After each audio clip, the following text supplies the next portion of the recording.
on the screen. Turn that shit off right now. Oh, you hear me?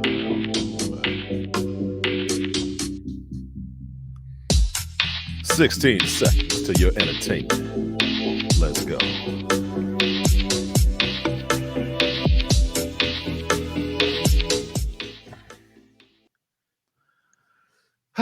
Ladies and gentlemen, boys and girls, people of all ages, people who conform to gender norms, and people who say, you know what, fuck that.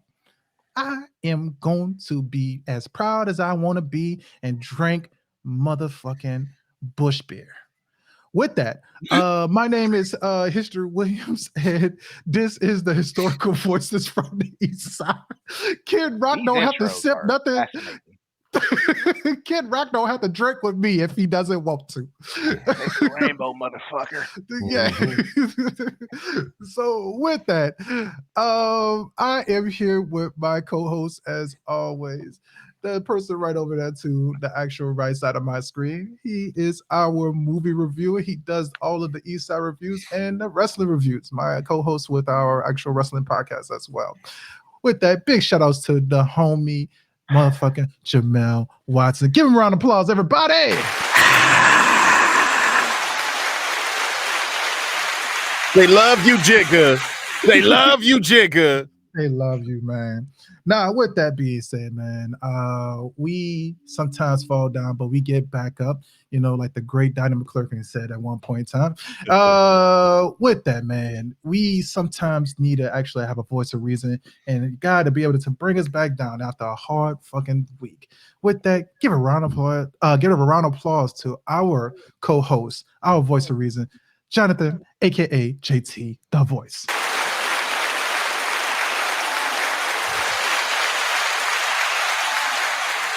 Turn that shit off, Mr. DJ. Don't play it again. Yes. only two round of applause throughout the whole thing.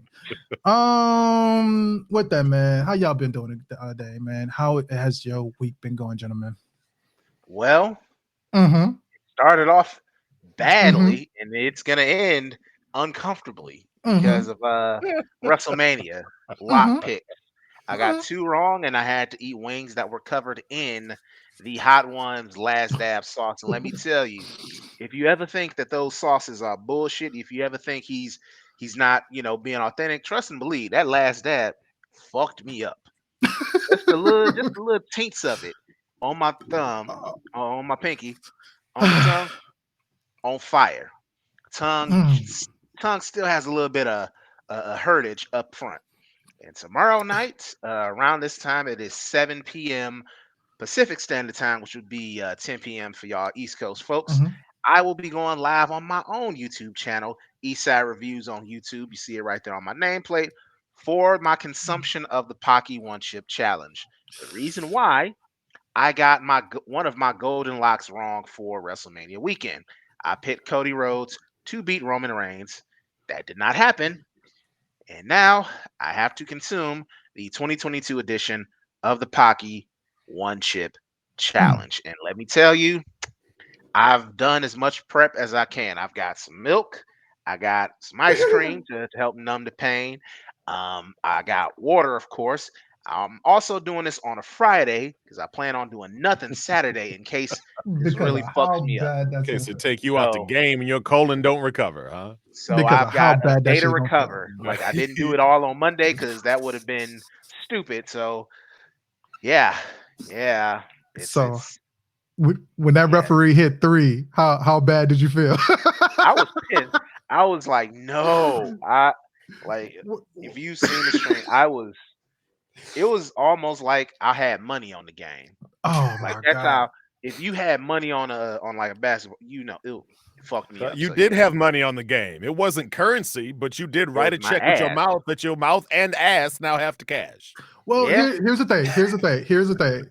So he got his golden locks wrong, and he had I one got actual one right. I had one one. I'm like, okay, one Carmelo or Hayes, Black yeah. man won on Saturday, and then Vince McMahon or Triple H, somebody decided, you know what, I'm gonna punish this Negro, and Yeah. they changed it.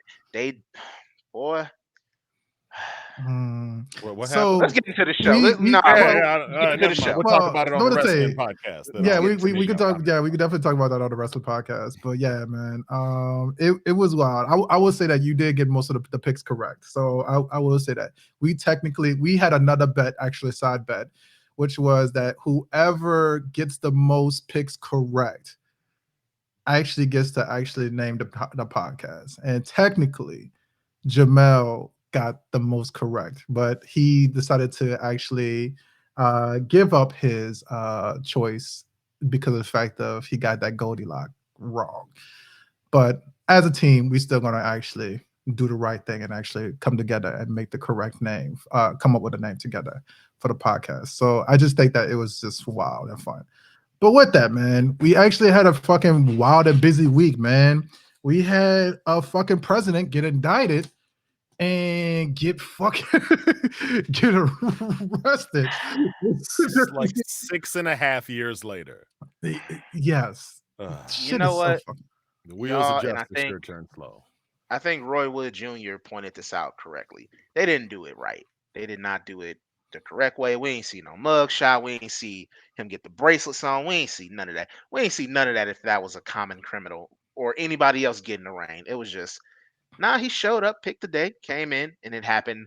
And weirdly, the news tried to downplay it. I'm like, man, some That is big bullshit. Anyway, news. That's big news. like, And Yeah, so eh, what I think needs to happen is if you are guilty of a crime, that should probably be something that you get arraigned for.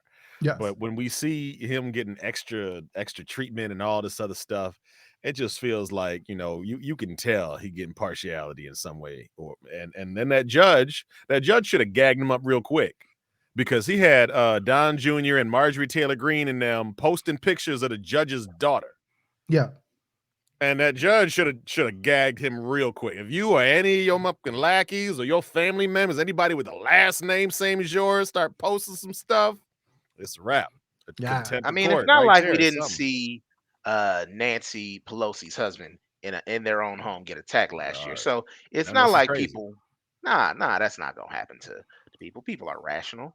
yeah, Most yeah. of them, it only take one loony MF, and we're going to talk about that later during our movie review. So stay tuned. That is Oh, true.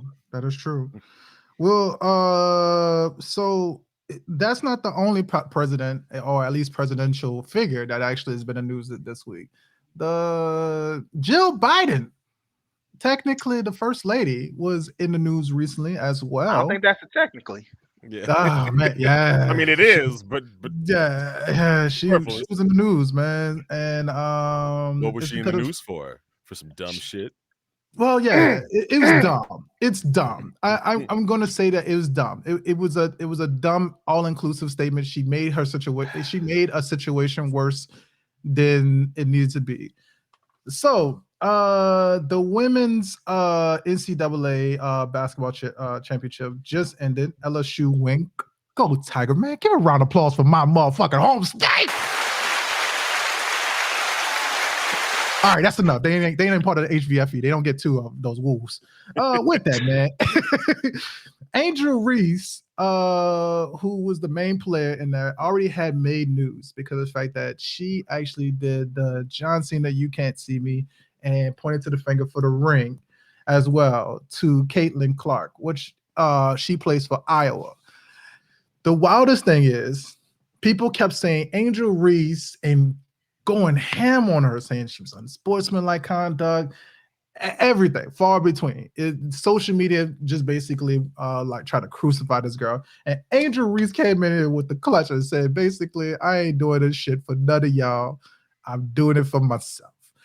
And Caitlin Clark even came out and said that there was no problem with what she did. It was just part of the game. Because Caitlin Clark also is guilty for doing the same. She did You that. can't see me. She did it I to don't even think begin it's with. guilt. Yeah. I don't even think it's guilt. It's sports. Yes, it is. Dog, It's for real. it's firmly sports. It's firmly sports. So the reason why Jill Biden is in the news is because of the fact that Jill Biden said she would like to invite both Iowa and LSU team to the White House.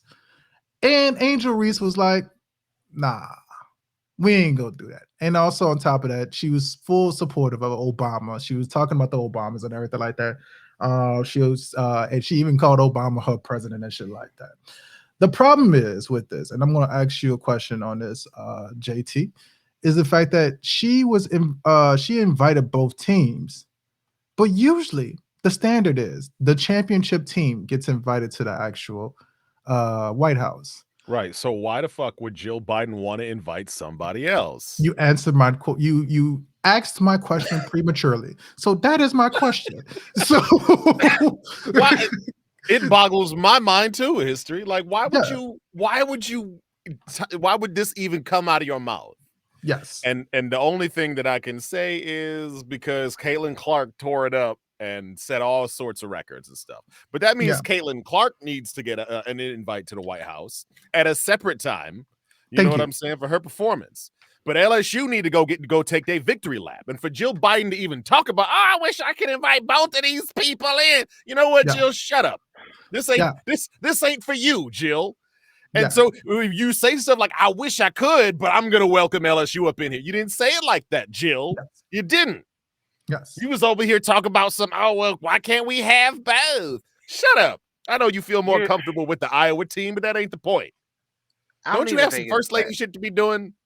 I mean, look, I'll be honest. This is better than buying fucking McDonald's cheeseburgers. But True. good God, Jill, True. you fucked up on this one. You messed up, Jill. Yes. You need to let LSU have their moment, and you need to shut up about the losers. Why are you trying to invite the losers out, Jill? You want to invite the Trumps back to the White House where you had it? We got enough losers who've been up in the White House, okay? Let LSU have their time to shine. You messed up, Jay Ali. But you know what? LSU actually had a lot of fantastic stories. And I'm talking straight Cinderella stories for some of these girls. They deserve that dub. Yeah. And for you to even mention somebody else in the same breath as trying to get the same presidential reward is whack. Yeah. Donkey of the day, that broad. Or I don't know if Charlemagne already did it, but that sounds about right. Said what you can say. For me, it's one of the things that we do, and it's back to the sports thing. Like, are we inviting both UConn and San Diego State to the White House? No. San Diego State lost. We don't, for some reason, and it's just a problem in society, we always got to feel like, oh, women smiling, happy, and unity, and yay, this is a big moment for the women. It's just like, no, treat these athletes like you would the men. You ain't going to invite the loser of the NBA Finals along with the champs. Celtics had to stay at home. You bet You ain't not. going to invite you ain't going to invite the Eagles and the Chiefs to the White House. You're going to invite the Chiefs cuz they won. I'm tired of this, and this is something that a few women in sports have talked about. Chanae Agumake on ESPN talked about this. We always want to make it something big where it's just like this big women unity thing, and it's just like, no, treat these athletes like athletes. Yeah. Keep it simple, and it's like, hey, who needs to be unified is the winning team. They are the ones who we need to share unity with. Okay, we identify as LSU all because they the champions, and with right? We identify as Clark UConn because they is handle a great business. player. Like, that's the thing. She's a great player. She showed respect to the competition because she's just like, hey, that's how I go. She one of them Kobe type people, Mamba mentality type people. She don't even matter. She's just like, hey, get them next time. They gonna all be fine. You know, and in all of this, shine. I think Caitlin Clark had a fabulous reaction. She was very sportsmanlike. She's And getting drugged into this for she no had reason. to set other white people straight. Like, and I'm telling you, people don't get that the problem they have with LSU is the fact that they are dark. People don't, they overestimate that, and I'm telling you, like, it is a factor, and that's probably one of the reasons why Jill Biden opened up her mouth about some stuff. Yeah, because she probably looked at Caitlin Clark and could identify a little more. It is some deep-seated tribalism within America, y'all, and it's a problem because everybody on LSU is American too. And this is one of the things that we need to get through to every single person. It don't matter what you look like, you can still be American. And as long as you identifying with a portion of the country and not the whole country, you're not doing America right. Yes. We've made a bigger, like, everybody else has made a bigger deal than the actual players. Again, There was trash talking going on in the men's tournament.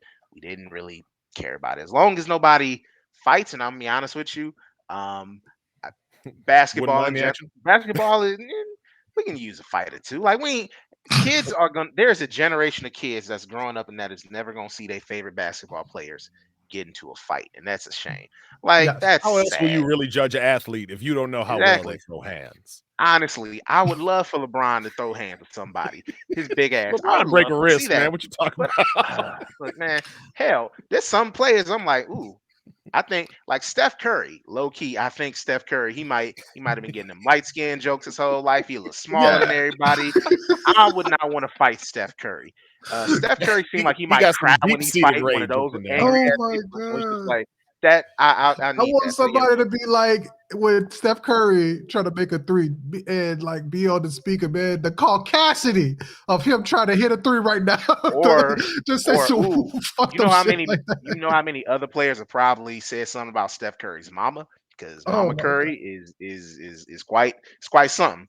Oh Or god. Aisha, Wonderful. ooh, like Steph probably is ready to whoop That- somebody ass. So yeah, He, bring back he got a fights to lot the of he got a NBA. lot of jokes he can pull from to oh get my some gosh, firing going on. man. It'll also be fun to see what are the tough guy type players who can and cannot fight. That's always fun to find out.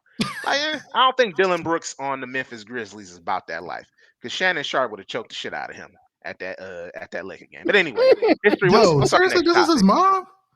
Yo, man, that's wild. See, All right, Luka that's what's Doncic's going on. mama. Like, Look up Luka Doncic's mama too. It was at the draft, bro, she the and same age as me, probably, dog. Like, you know how Andre low Iguodala Luca and Devin Booker is. Andre Iguodala was saying something like, "Hey, Luca, mama," and it's just like, "Damn, he probably been getting that his whole life." Anyway, history. Oh Next my subject. god damn. So y'all actually fucked up my segue. I did. I apologize. No, it's okay, man. We're gonna talk about somebody else's mama though. Eventually we'll talk about somebody else's mama. With that, man. The next thing that's actually been kind of going around is recently they just found out the death of not only Lance Reddick but also Coolio. And currently, Michael K. Williams' actual drug dealer just pleaded guilty for the drug overdose charge for Michael K. Williams. Fuck. Lance Reddick actually passed away, unfortunately, due to heart disease, and Coolio passed away from fentanyl. And so my question to you, because you do talk about edibles and stuff like that, as well as also JT. I, I know that y'all do it and stuff like that, but my question is to you: have anything like this ever been able to like kind of make you fearful of like where you get your products from? And what would you tell a person who is starting to actually do stuff like this to feel like they be safe and you know what I mean, and then also be able to actually enjoy something in a recreational kind of sense. That makes sense. Let me Go tell ahead, y'all a JT. You story. go first. So let me tell y'all a story. The first time I ever saw anybody smoke weed, stop me if you've heard this one before, y'all. First time I ever saw anybody smoke weed was with the Boy Scouts. And one of my buddies from the troop was like, "Hey man, I got this joint I paid $15 for. I'm gonna smoke it on the next camp out." And so next camp out comes along, right? And he was like, "Hey, Jonathan, come on, let's go." All right, come on. All right. So I'm rolling with him. He lights his mug up, takes a hit, tries to pass it over to me. And I'm new to this. I'm 15, y'all. I'm new. I'm like, nah, bro, nah, I want to see how it's going to affect you. You know what I'm saying? This dude walled the fuck out. He was swallowing his dirty socks. There was a used condom on the ground at the end of the day. I don't know if it was used. There was just one just outside there. Like nobody knows what happened. He blacked out. Sorry. He didn't remember nothing. And so I was very grateful. I was like, dang, this marijuana is dangerous stuff. Well, at my, years later, at my first job, my first real job anyway, I was recanting this story to the lawn and garden guys who were just huge stoners. They were like, that's all the lawn and garden manager lady hired because she wanted easygoing people in her department. And they was always cool. So I went over there and I'm telling them this story. One of the guys starts laughing. He goes, "Dude, I think that stuff was laced with cocaine." Oh fuck. And I was just like, well, dang. And so I didn't smoke weed for like 10 years. You know what I'm saying? I was Yeah. 25 before I tried the stuff. And so what you need to know in order to get into it, first off, number one, has somebody else tried this? How does it work for them? That is Yes. probably the best baseline. Now, we all have something in our bodies called the endocannabinoid system. We have endocannabinoid receptors. And endocannabinoid receptors, guess what? They attach to cannabis and all the cannabinoids in cannabis. So we actually have something that matches perfectly with this plant in our bodies. And there are such a vast amount of different chemicals in marijuana that you can actually find your own, you can tailor fit your own type of needs with the right and the proper strains. And so it's more than just indica versus sativa, head high versus body high. That is a gross oversimplification. I wish people would stop using it. You know what the difference between indica and sativa is? One got skinny leaves, one got fat leaves. That's it.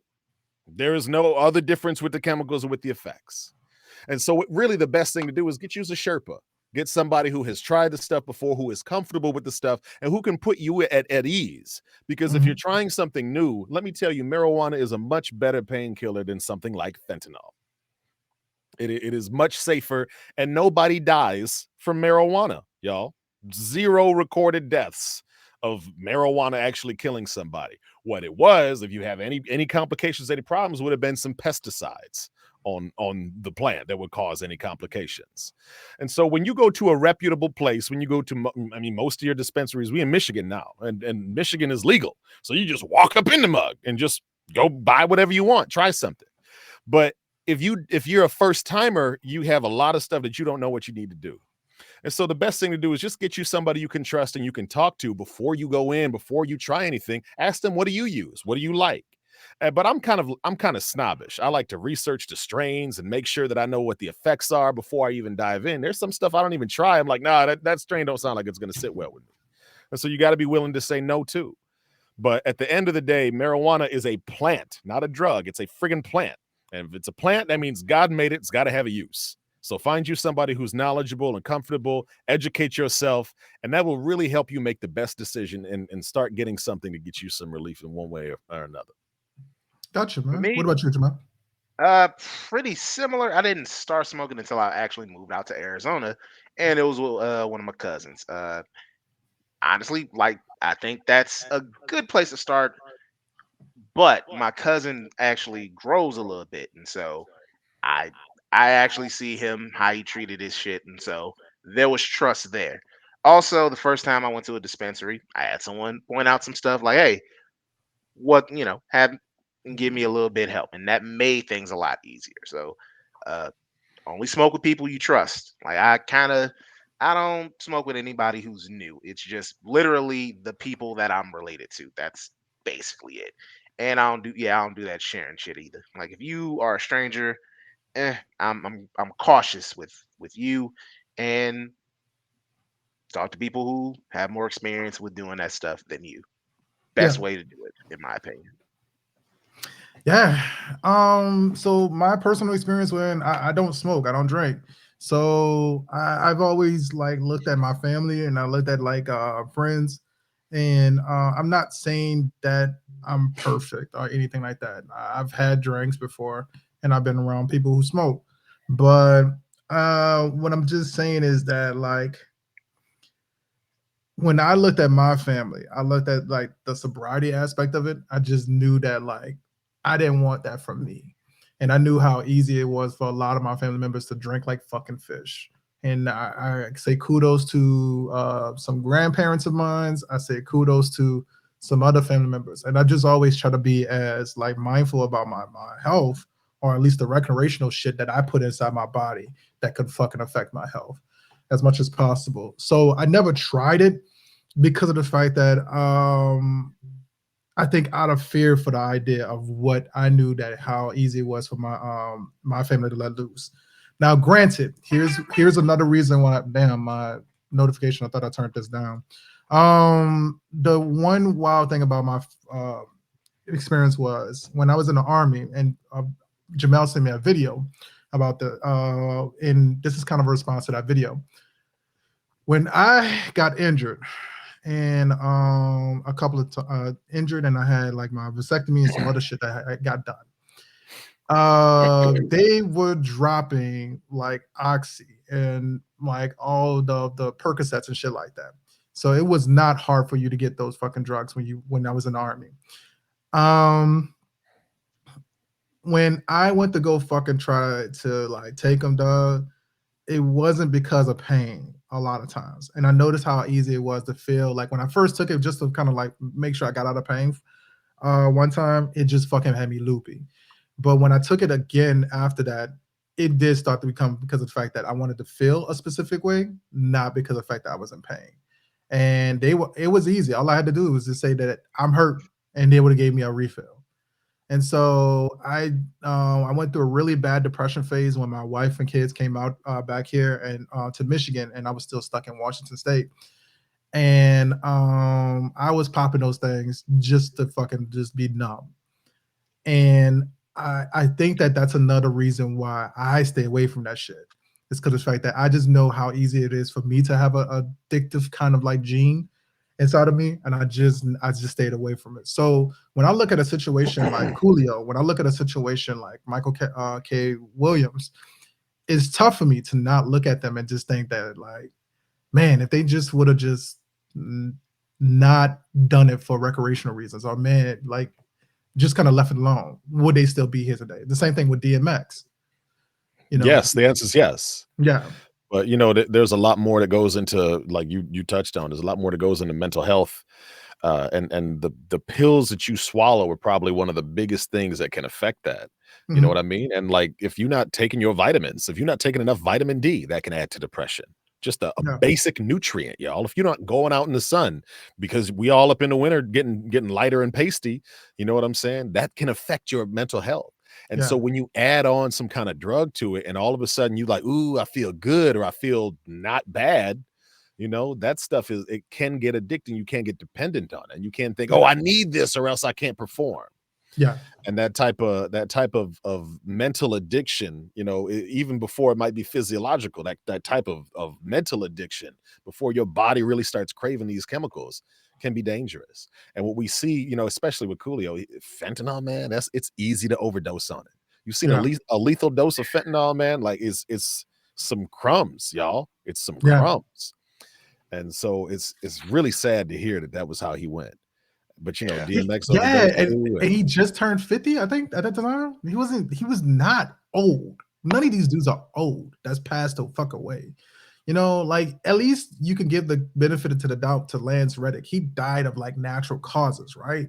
Whereas these, Which you is mean, that's frightening in and of itself because damn, look at like even in this like at 60, dude was still like yeah, seemed he like he looked was in good. fantastic shape. Yeah, Seemed like he really, was I young. thought he was Like losing weight over the past couple of years. He I looked he looked really skinny on Parabellum. I did not know like even then I did not notice that. Like he still looked at least from what I was seeing, he still looked relatively like Lance Reddick, like he was in shape. But maybe he yeah. was. Maybe I wasn't looking close enough. But I guess the reason why I didn't think too much of into it because of the fact that I've seen Lance Reddick since he was on. My first experience with Lance Reddick was when he was on Oz. So he was always this skinny man to me. So when I look at him, even when he was towards the time that he passed away, he just looked like he never changed in his shape, his size. So, but he always kind of looked like one of those guys that just didn't fucking age. You know what I mean? They just kind of just existed in the universe. And He was an animal. so, yeah. So for him to fucking pass, that was a wild thing. And for a guy to be so fucking like, it seemed like he was so nice and like generous and happy person. It's just wild to think that that was like one of those underlying things. And that Mhm. means that we got to definitely take care of ourselves, especially as black fucking men, because that shit is definitely a fucking killer of a lot of us. Do Um, your cardio, fellas. Do your cardio. yeah, definitely. With that, man. And this is my last topic, and I'm gonna let y'all go and talk about what y'all had this week as well. Is this week Kid Rock killed some fucking Bud Light cans. Jamel, why did Kid Rock kill some Bud Light cans? Do you know why, sir? because Bud Light apparently they're getting started on that pandering for Pride Month early. They coming out they getting out there early. So they're I think what they're doing is of course they're you know Yeah, supporting the gay community, doing some rainbow shit, and it's just like, oh, they're getting started early. So we got what 2 months before Pride Month. So yeah, they're probably doing it now so they don't get accused of pandering, but they're pandering. And Kid Rock, he's pandering too, which is hilarious. He is the most this very rich man is just he wants to be white trash so bad. so bad. He's Yeah, a What? multimillionaire Hold on. He's not. from he's a culture he's vulture. not. I He's will not say in that. the. He is a What? culture vulture, in my opinion. Kid Rock is from Clarkson, Michigan, a suburb of Detroit. He is about as far removed from the South and from being a true, genuine redneck as you can get. Yet he wants to be one so bad. So what he did was at first he wanted to be a little fake rapper. Then later on he realized after the bobbity bobbity wobbity babadook shit that he put out when he was with Pam Anderson, that shit didn't work. And he decided, ooh, I'm a culture vulture and I'm a bite off of Leonard Skinner and I'm gonna be a redneck cowboy. And that's what he's been in. I vote for Trump and beer and all this dumb shit. And he's just, dog, you are very rich. You live high on the hog. You are just fake. And it's hilarious. It's not even like, oh, I'm mad. It's just funny. Yeah, I'm gonna shoot some beer. You gave Bud Light the money, stupid.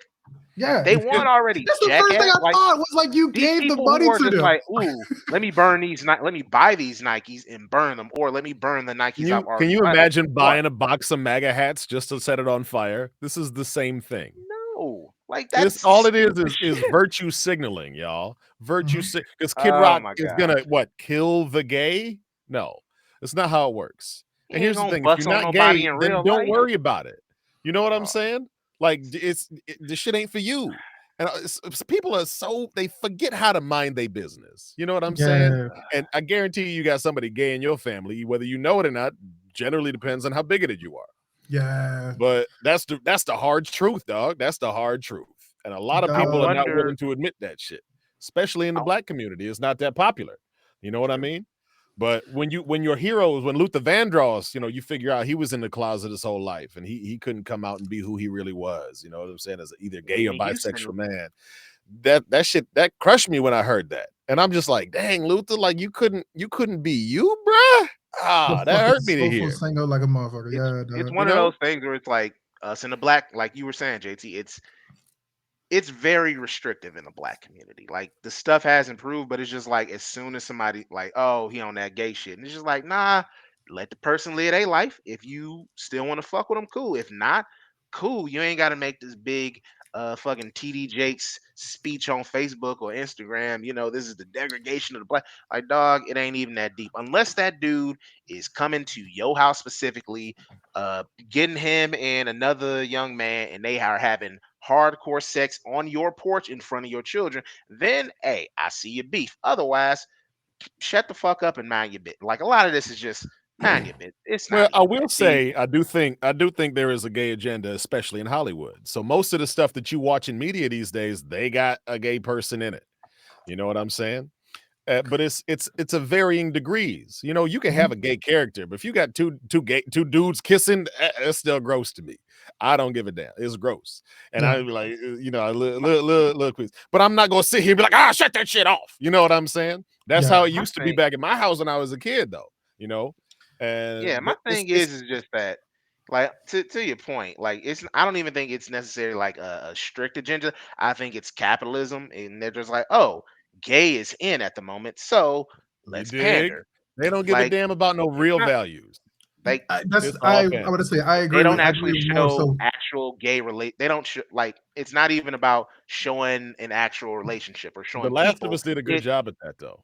Yeah. that was it. Like episode 3, I know homophobes who are just like, damn, that was some beautiful shit. I can't Here is even my Right. front. best example. Here's my best example when it comes to that, man. When you talk about like you, JT, about like the gay footage, right? Gay and film.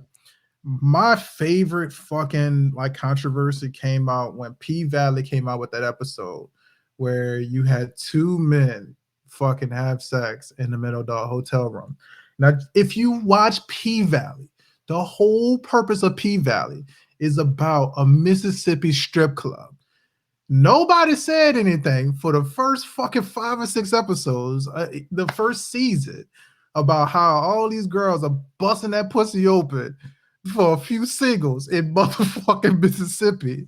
Nobody's talking about rape. Nobody's talking about the like these women getting beat up and shit like that. But you have the whole audacity to get mad because you see the dude get head and then like fucking passionately fuck on the bed. Hey, I So, tuned into this show for the strippers, not for the gay dudes. yeah, You know, dog. the show lost me. I was cool with the rape, but they lost me with that gay sex. That's a Well, bridge that's too If what that's far. What if really a how you child saw feel, that? your yeah, priorities are fucked you're up. fucked up. Yeah. And That so this is and we're another gonna one talk that about always gets me. yeah, What if a child saw? What the fuck is your child watching bro, P-Valley? watching this Why shit are they for, watching Don't this, you have a VLOC on dumbass? your TV? bro. Bro, I think the wildest shit when I hear that, dog, but then everybody want to go back to like the 90s or go back to the Looney Tune era, but y'all forgot Bugs was fucking turning dudes for a long ass time. That is the first also, time I ever seen a male on male kiss was Elmer Fudd and Bugs Bunny. Bugs Bunny. and Yep, Pepe Come Le on, Pew y'all. exactly. was And And kind I of that's wasn't grossed out a then. That shit serial was sexual funny. assault. yeah. And Like he was so on that there's a cat. place, there's definitely a place in your life, for this stuff. But the problem is Mhm. you got your selective outrage. Yeah. And so what you need to do when you realize you're being selective about what you're outraged about is you got to recalibrate your rage. You got to Yeah. recalibrate your values. And let me Yeah. tell you, I value gay people more than I value other stuff because they're also people. It's the second part of gay people. People. And Yeah. so if you can look at somebody and be like, you don't matter to me because you're gay, you are a quintessential bigot. Yeah. Dog, yeah. It's so fucking hilarious, dog. And the next thing that's recently been coming out is about like the argument about the bathrooms is coming out again. And I'm like, a lot of this shit can be simple. Like JT said this a few years back, a few episodes back. He said, man, a lot of these movies, their situations could have been solved if they simply just had a cell phone.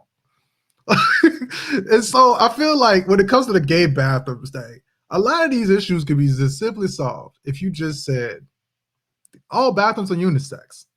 You can't say shit right then and there. And we have unisex bathrooms. We've had them for decades. Yes, we have co-ed fucking bathrooms and showers in colleges.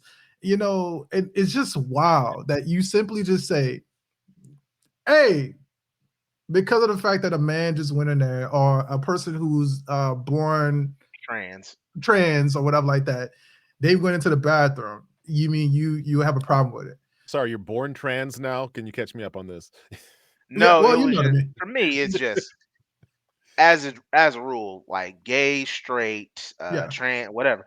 As men, why are we having conversations at the urinal? That's just me. I've At never been. No, that's what I'm 100. I've never saying. Unless I came in the advocated for. bathroom with you, I ain't talking to Dog, I don't you. understand. I don't understand why they don't have we that there to regulated piss like and 2 handle feet. business.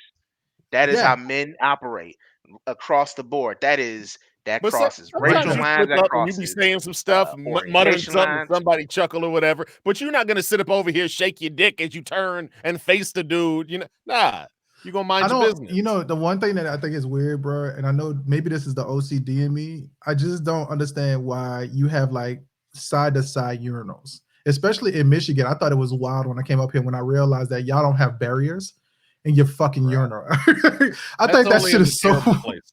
When you Huh? go up and you just see 10 urinals on the wall, not even a goddamn bar between them. How about the Yeah, one where the bar don't even come past the urinal? Or a exactly. trough. Those are One of them like, why little you got troughs. 4 inches of wall here, y'all? You're not doing nothing.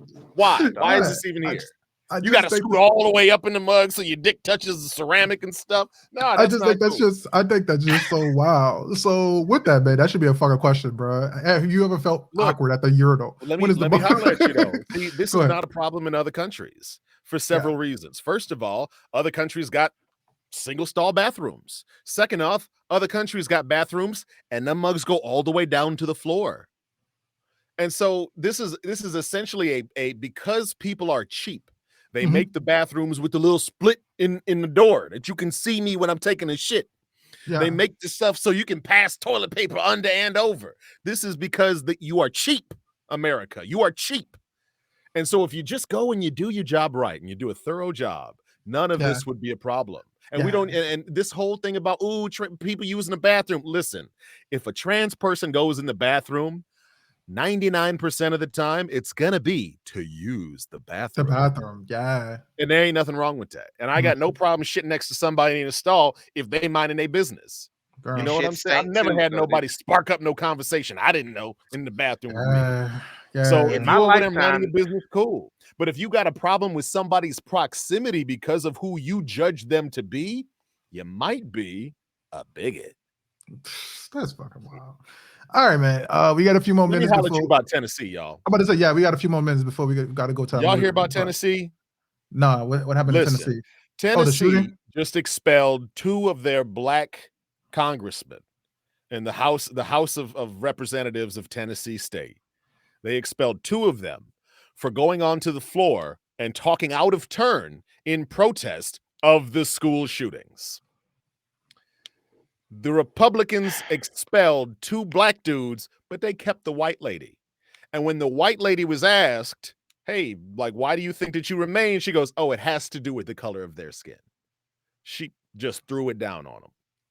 So I'm telling you, y'all, racism is alive and well. Nobody is coming out and saying, "Get these niggers out of our building." Mhm. But at what you see is you see this systemic stuff. No, you can't come in here. What the Republicans said about the 2 black guys coming to the floor on behalf of their constituents and talking out of turn, they said it was an insurrection. Wait. Whoa. Whoa. Whoa. Because they wanted kids to stop Stop. getting shot. Tennessee, Oh, get your people, how dare they? Tennessee.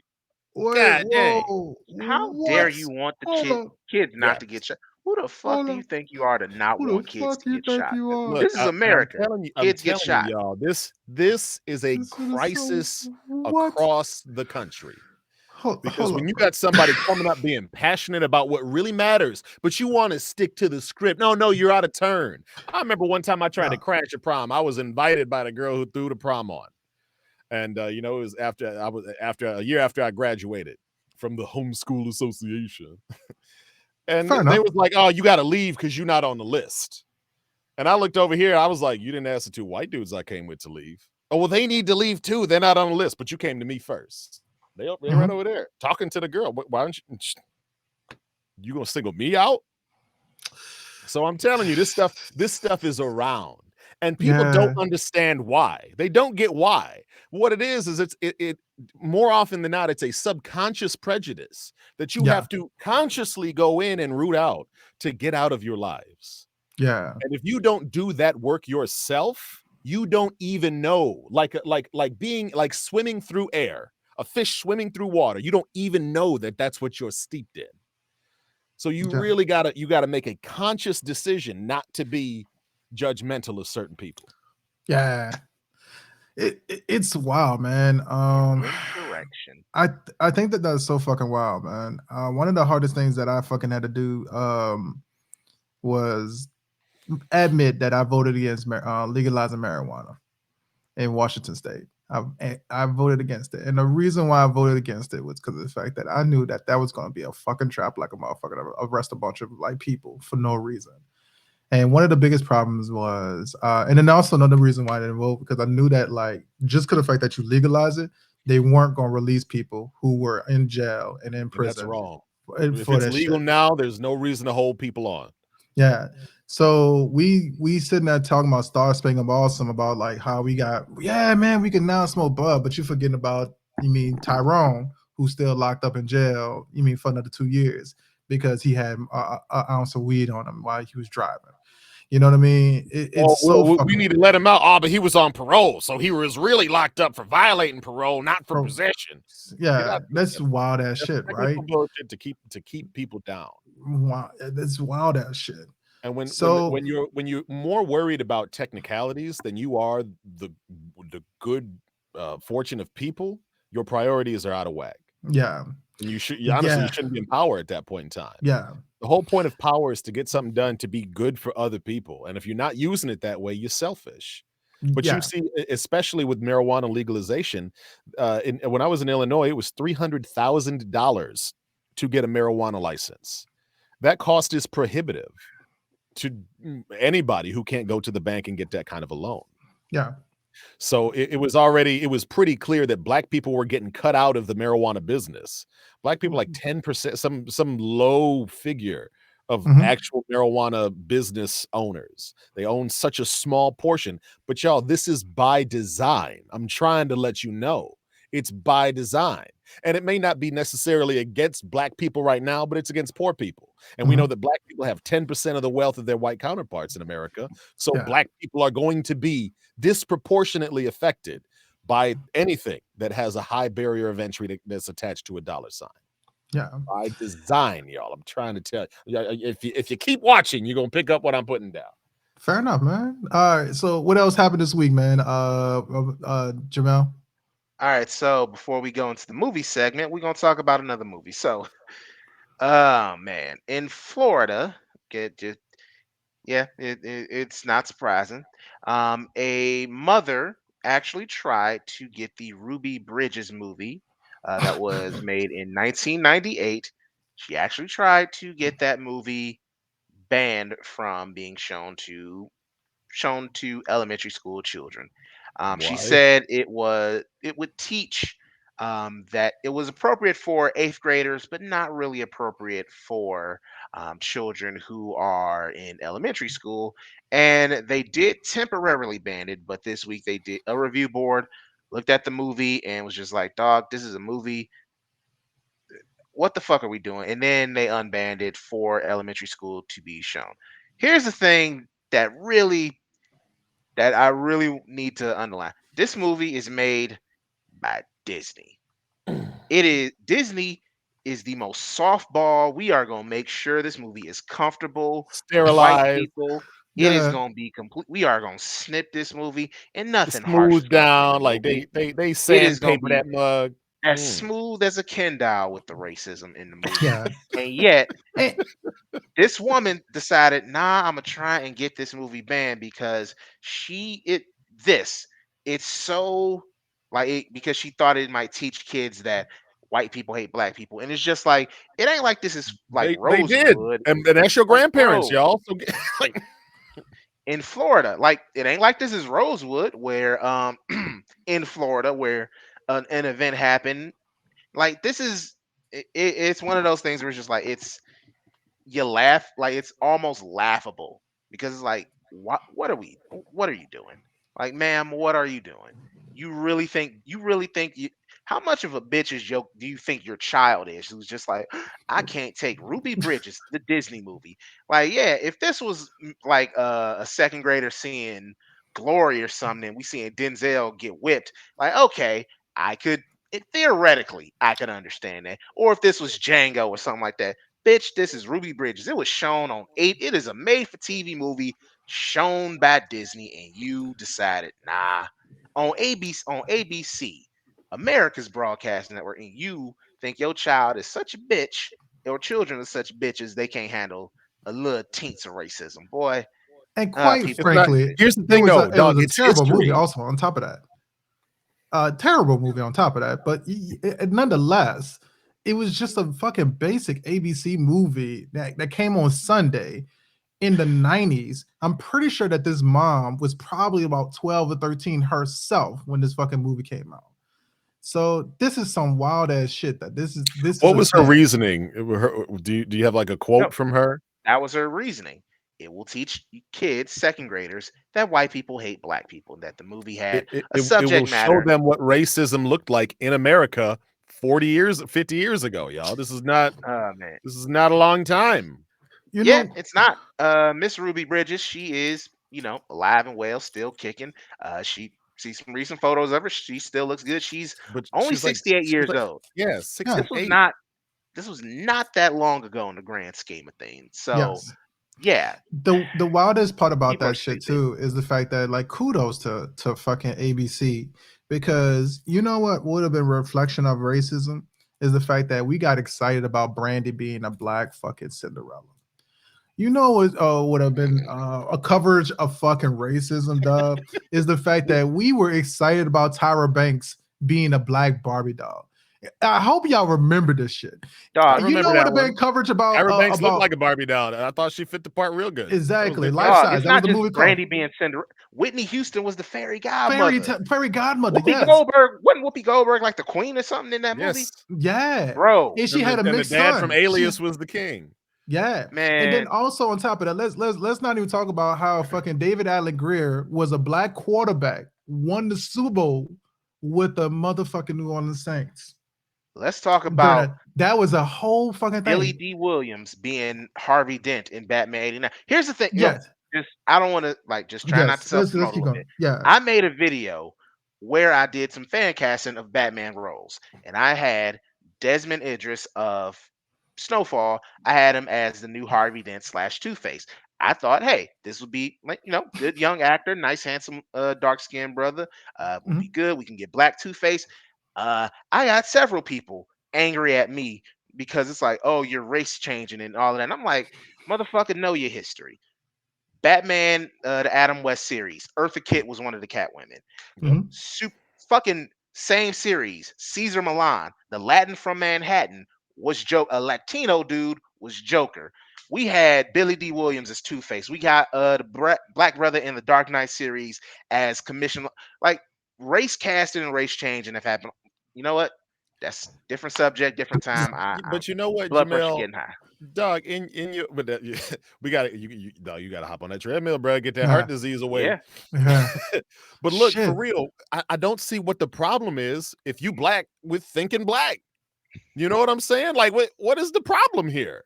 Yeah. It's so like oh, but you race changing, like, bitch, my life is based off of this. Well, half of Mhm, mine, you know what I'm saying? But like, yeah. it makes so much sense to me, and I'm like, y'all really just don't see it Yeah. because why this can't is there you be a can't White put yourself Panther? in somebody else's shoes. You know That's what? really what the Boy, problem is. I hate that White Panther reference because we acting like fucking Captain America ain't got the same superpowers as fucking Black Panther in a lot ooh, of ways. I got a conspiracy theory. The reason why they can't get the super soldier serum correct within the MCU is because part of it uses the original used a bit of the heart-shaped herb because the doctor knew T'Chaka's grandfather, father, one of them.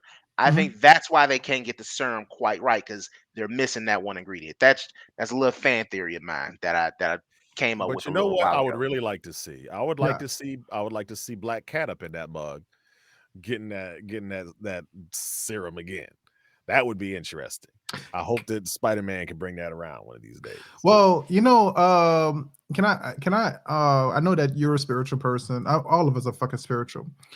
They had a video that came out and it was talking about the actual avatars for each god in Marvel that's been represented, and it was a big deal because of Moon Knight.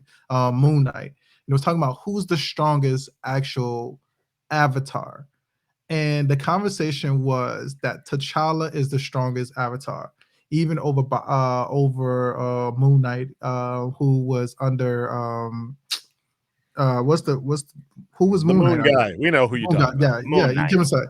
And so Shem. Oh, I Skullbeak. yeah, I didn't think about T'Challa being an avatar. I just thought, oh well, he Why took not? this chemical, but he's an avatar for Bast because and I wish that they fucking did this in the movie. I wish it because this is one of the coming of age things, and it would have made this argument so fucking clear cut. Is that like every Black Panther, not only do they see their ancestors, but they also meet Boss. And Boss is the one that actually makes them have a decision if they become the Black Panther and have those superpowers. So a whole deity has to decide if you can have this power. So I wish that they would have had this thing, man. But going into I didn't mean to jump off on this, but the conversation, man. I realized I'm so sorry. JT, you had sparked the idea in my head. I'm so sorry. That's what I do. Yeah, but this idea actually came up from the household of the voice. So with that, man, this month we are actually doing toxic motherfucking relationships. So we're gonna actually kick off our month with what movie, Jamal? So yes, as history just said, we are doing the month of toxic romance, and we have to give a shout out to Wakia. She came up with the idea. She JT's other half, the voice behind the voice. Yes. She came up with the idea, and we debated a little bit, but then kind of marinated, sat on like, huh, we gotta have some fun with this. So Yeah. we're doing all this month, and we might as well just let people know. Next month, we're gonna be doing the opposite. We're gonna find movies that have positive, loving Wrong. relationships in them. Yes. But we kicking things off with a doozy. We're gonna take a little trip back to 1996. Yes, I think Oh, Tupac was man. still alive, Biggie was still alive. Uh, Oh God. the dollar mint, like things were still cheap at McDonald's. It was a We had fun to time. fucking It shake was the cup salad from McDonald's during it was pre Monica 1999. Lewinsky in America, and a little movie by the Oh name of no. Thin Line Between Love and Yeah. Hate came out in 1996. The directorial debut, and I am looking at his filmography, the only movie that he has ever directed, which it Yes. is directed by the Thank star somebody. of the show, Mr. Martin Lawrence. Now, Uh, Martin, if you're a fan, if you're a person in the here and the now, you probably think, God damn, we see Kevin Hart a lot. Like Kevin Hart is having a run. Like, holy shit, he is having a run. bruh. Well, there were several comedians in the 90s who had some pretty damn good runs. One of whom was Martin Lawrence, and he was on a roll. He was the original host of Def Comedy Jam, a platform where a ton of your favorite comedians got to shine, from Bernie Mac to Steve Harvey, Cedric the Entertainer, DL Hughley, whole lot of people, Dave Chappelle, whole lot of people, whole lot of people. Damon Wayans, Um, even. Yeah. oh my God, just murderers row of great comedians. He then moved on. He got a few bit roles. First, he was in House Party. You know, he was in Do the Right Thing. But then he got his own television show by the name of Martin. Martin. WZUP in Detroit. What's up? Always love Martin. Always love Martin for that. It ran from 1992 to 97. And during that time, Martin blew the fuck up. Yes. During that time, he got into a few big movies. Boomerang was one of the first big ones. But 1995, what really solidified him as a star? Bad Boys. And that paved the way for him to direct his own movie, A Thin Line Between Love Oh and my Hate. It is God. centered. It's basically be careful what you wish for and be careful whom you pursue. Before we get into the movie proper, I want to ask you, JT, what's your thoughts on the Martin TV show? Do you have a favorite Martin variant that appears on the TV show? And what do you think of Martin overall? Martin Lawrence is a character, and he brings so many other characters to his own show, which I think is just brilliant. And I think it was the first episode where he was playing the hoochie from across the hallway, and I just I started cracking up so hard because I was like, "This is how it's going to be." Truth be told, y'all, I didn't have cable back in the day. I had able, whatever we was able to get on the TV antenna. That's what I could watch. And so I didn't have Martin. So last year I actually started up my watch of Martin over on HBO Max, and I have not even finished the whole series because it was supposed to be my fall asleep show. It was too funny to fall asleep to. So I had to stop watching Martin. I had to put on something way more boring to fall asleep to, y'all. Oh That my is just a gosh. testament of what Martin Lawrence did with all of his crazy, wacky characters, and it really felt like he brought a lot of that energy of some of the people that he played to this movie. Yeah. Mhm. What about you, History? What's your thoughts on Martin and the Martin Show? And I want to ask y'all this: give me your favorite Martin variant on the show, and your favorite non-Martin character on the show. JT, this will give you a little bit of time to think about that. But History, what about you? What Just do you skip me on that one. think Just of ask Martin? history. All right, History. That's So his my show. favorite non-Martin character has to be Thomas Ford, dog. Cause Rest in peace. rest in peace to him, dog. Uh, I love to see when they was in the court and Martin was fighting over like getting his ticket, and he said, "Buddy, in this book right here, you have these letters G." And he was like, "Can you please explain to us what a GTD is?" And what? And it was about I don't know. It was some random female, and Martin really fucking interrogated until Tommy had to break and say, "Got the Got the draws, the draws, draws, dog. dog, Man. dog." I just thought that shit was so fucking wild. They got the draws, and Dog. but I'm gonna go with my favorite episode. Is the only episode that I can like possibly remember. Is the episode where he and Pam, he kept dreaming of Pam, and this is like the first episode I could possibly remember from Martin. Because what actually turned me on to Martin was the fact that they had a fucking cartoon character. This is towards like I think like season 3 of season 4 at the Yeah. time. And so I recorded the episode. God tells you, I was like 12 years old when this happened, 11 years old. But I watched this episode, and about every dream, he was upset that he woke up and because he wanted to fuck with Pam. And I was like, what's wrong with fucking Pam at that time as a kid? There's nothing wrong with fucking Pam. He's laying next to Gina. JT, can I ask you a question for as your residential African? What's up? Who we should measure, Tisha Campbell or Tashina Arnold? Yeah, Tisha Campbell. Damn, Jamel. That Tashina, give me Pam. Give me Pam all day. I'm sorry. So here's this is like I'll say this. Let me just say this. In the 90s up until my wife and kid era, like that, yeah. Tisha Campbell, nice attractive woman, but Martin, the one thing that I'll say is a flaw of Martin is the Pam ugly thing. Pam was That's what not I'm ugly. saying. That's what I'm saying. That's the thing that I'm just like, Well, she was not ugly. so Everybody Hates Chris is what pushed me over the edge on that one because I don't Yeah. watch My Wife and Kids, where the other one was the wife there, and so Tashina was the mom on Everybody Hates Chris, and I thought she did great.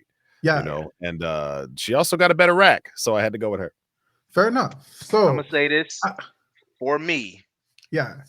The best variant of Martin, in my opinion, it gotta be Jerome, the raggedy mouth pimp. And I thought you said not Martin. I thought you were talking about Martin Lawrence a himself. variant of Martin. Okay, gotcha. Fair. All right. Variants Gotcha. of Martin. You got I'm looking at pictures of this.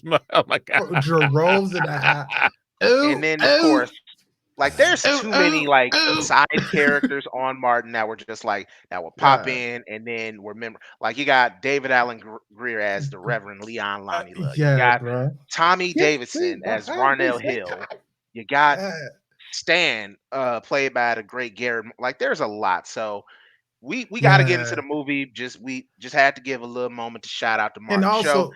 I want to say this too. Go right ahead. A lot of the people that was on the TV show Martin was also in this fucking movie. If you pay attention, He was good at putting people on credit. Yeah, like I think he got that from Eddie Murphy. Like Eddie Murphy was like that. I think Richard Pryor, he was kind of like that, like putting the homies on. Like Eddie Murphy made sure in Boomerang, John Witherspoon was in the movie. Was only supposed to be very briefly, but he specifically said, "Nah, show up and just be you, and it'll be funny." Before we get into the movie, want to give y'all a fun and odd fact I found just looking at the Martin Wiki. This, of course, won numerous NAACP Image Awards throughout the 90s. Martin won, Martin himself won one, two NAACP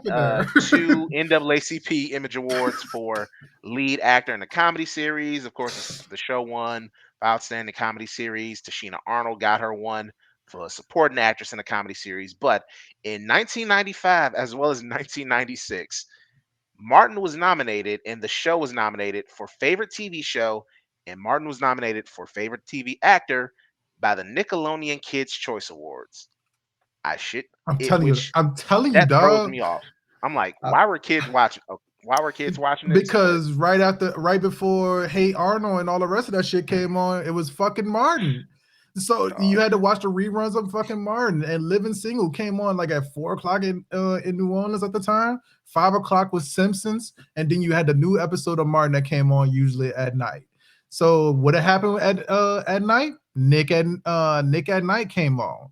Nobody was watching Nick at Night because that was I Love Lucy. But guess what's happening on Fox? Motherfucking Martin. So it doesn't surprise me. Kids change the channel from channel 31 to channel 8 if you were in New Orleans. That's the channels. So yes, man, it's a whole fucking thing. Go ahead, bro. Yeah, Finish it. it's one of those things that it is just the movie itself came out in April of '96. Mhm. The show Martin ended in May of '97. So the movie likely was filming in between seasons 3 and 4, and it released towards the end of season 4. So that's the time frame that we're working with. And as we get into the discussion, we'll go into what's Martin been up to. But anyway, let's get into the movie proper. JT, let's kick it off with you, my brother. What did you think of the character of Darnell Wright in this movie and some of the moves that he was making? What did you Yeah. think of Darnell? I feel like Martin Lawrence brought his character from Blue Streak. You know, when he went in to to deliver the pizzas, that's what this Darnell felt like, dog. It didn't make sense to me, and I think this is part of Martin Lawrence's shtick. But like the fact that he just don't tell the truth, you know, is he got to be funny about always making a joke about something, but Yeah. he don't just tell the truth. You know, so he was very diametrically opposed to where I am because I just tell you the truth and I'd be funny when I as much as possible. But the truth is important. And Darnell Wright doesn't seem to really care about that. He just trying to GTD. So he really a man whore, y'all. He out there trying to mac on all the broads. But if we learned anything from how to be a player, it's you got to prioritize. You know what I'm saying? You got to set your schedule right, and you got to do things. So when Darnell missed out on the birthday, that didn't make no sense to me. No sense at all. I'm like, dog. Well, you know what? Why don't you give us a rundown of the movie? Give us All right, a so preview for those of us who haven't watched. let, Give us a summary. Which by the way, before we move on, JT brought up How to Be a Player. I was just looking it up, and I was like, man, I thought How to Be the Player came out like right in the same year. It actually came out a year after the fact. But go ahead, Mhm. finish it. Because they say, hey, if y'all watch the Thin Line, this is what you got to do. yeah, Yeah, the this is 90s how you don't black fuck up. 90s cinema loved doing the player gets fucked up deservedly so Yeah. in a lot of these ways. But anyway, Boomerang was still uh my favorite version of that, though. Who's your yeah, favorite '90s player? That's le- for the chat. let's go into that. Uh Darnell Wright, nightclub manager at Chocolate City. He is, of course, as JT so eloquently put him, he is a manho. He gives out VIP passes, like they pieces of gum to women that he likes. And hey, he got a couple hoes around town. Not hoes, excuse me. He's got women around town. He's the hoe. Yeah, Until, he's living his life. He got his best friend T played by Bobby Brown, who is just I wish Bobby Brown, like I genuinely wish Bobby Brown was in a better place mentally, wasn't on like he was just solid because I really think Bobby Brown had something as an actor. And I think if he really He did was good. nurture that, I think Bobby Brown might have messed around and pulled, one of them pulled a nom for at least best support. Like he had I see that in him, but it's just like, man, if only he was straight now. Anyway, him and his boy T, they basically on that Cocaine is a same hell of a drug, program. yo. Yep, they on that hmm same program. One day they see Brandy yeah, played by Miss Lynn Whitfield, and Mm. let me tell you something.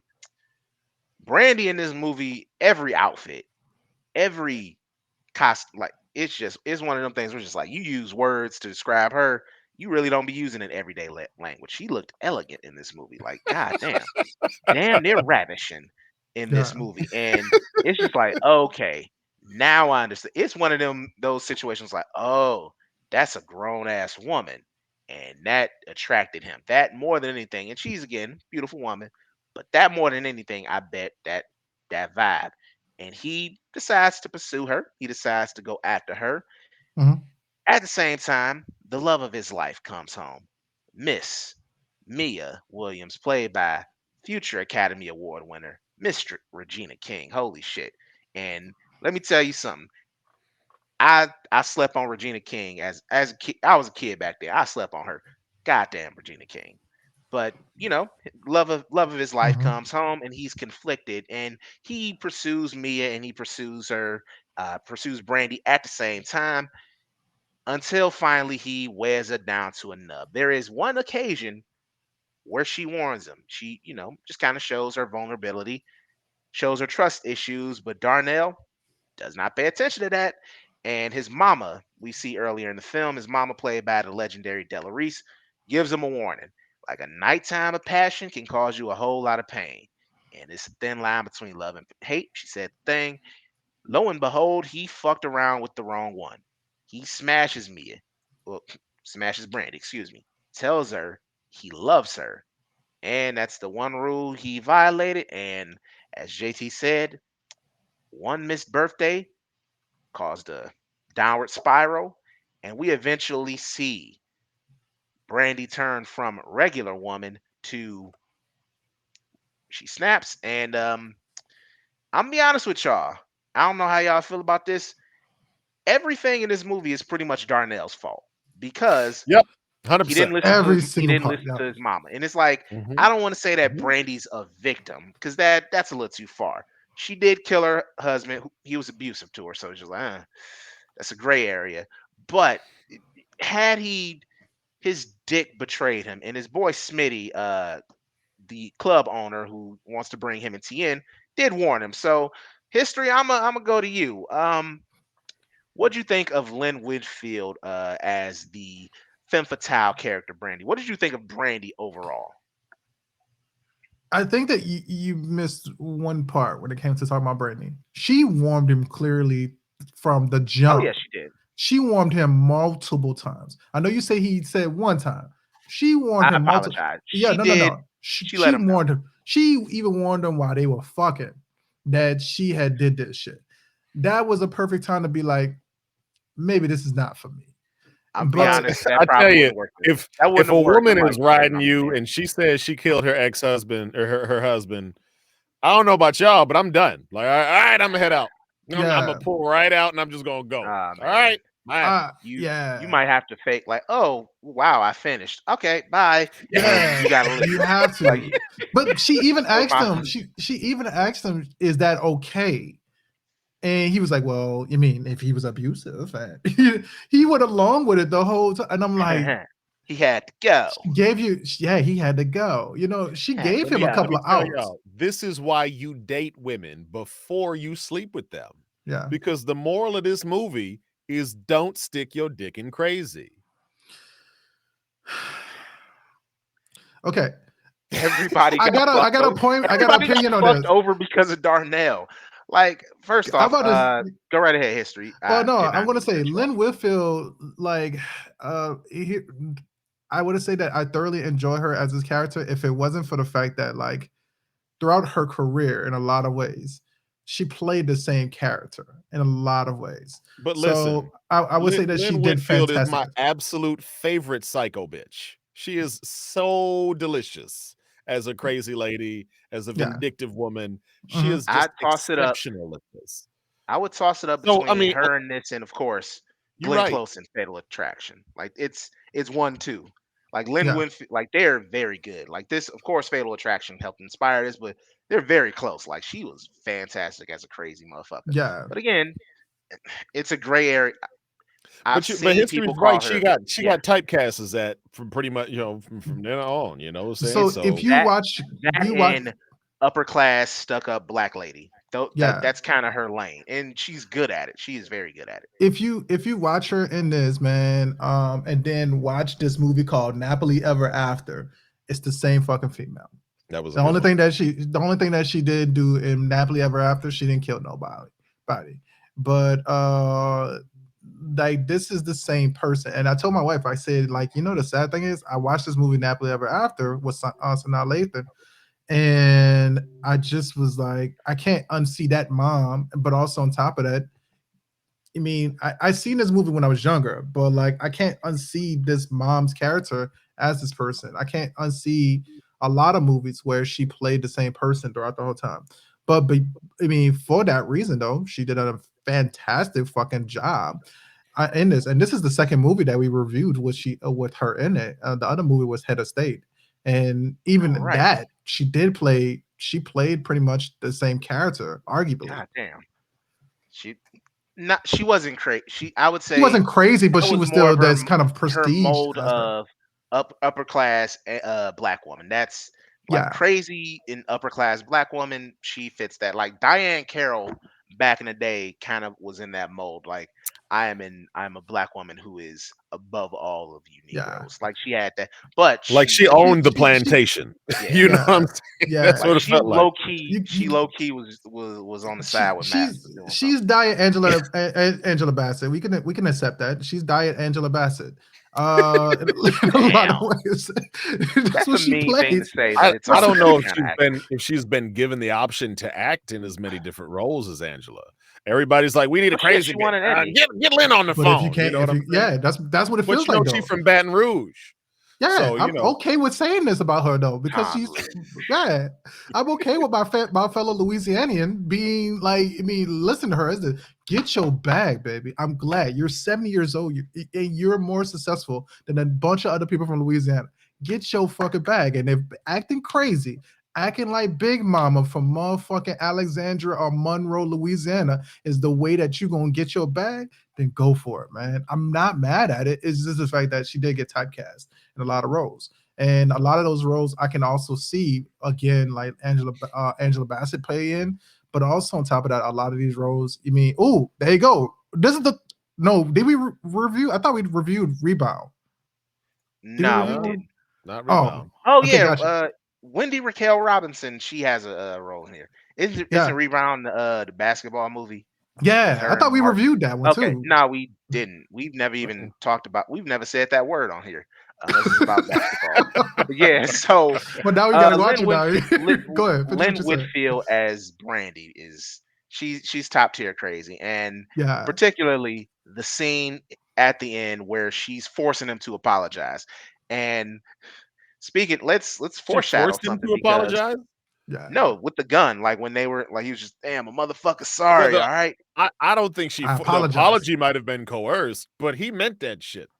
He Yeah. was definitely sorry in Oh, that moment. there, Did you good like how point. he got shot in the arm here, but he tied the tourniquet down here? That's the same thing I told my wife. I was like, dog, I said, that's not how that works, dog. That you making your situation out a billion times worse. You about to die. All God the You blood's damn. about gonna to pool die. there and keep coming out Anyway, faster but now. to speaking of which, and you've mentioned Angela Bassett. Wait. Speaking of, wait, no, one of the most bullshittiest fucking situations. Did y'all see the scene where they had your girl Regina King and Martin Lawrence fucking drinking out the canteen while they played basketball, dog? And he was I was just like, bah. Martin bro, does that extra shit. Like what? dog.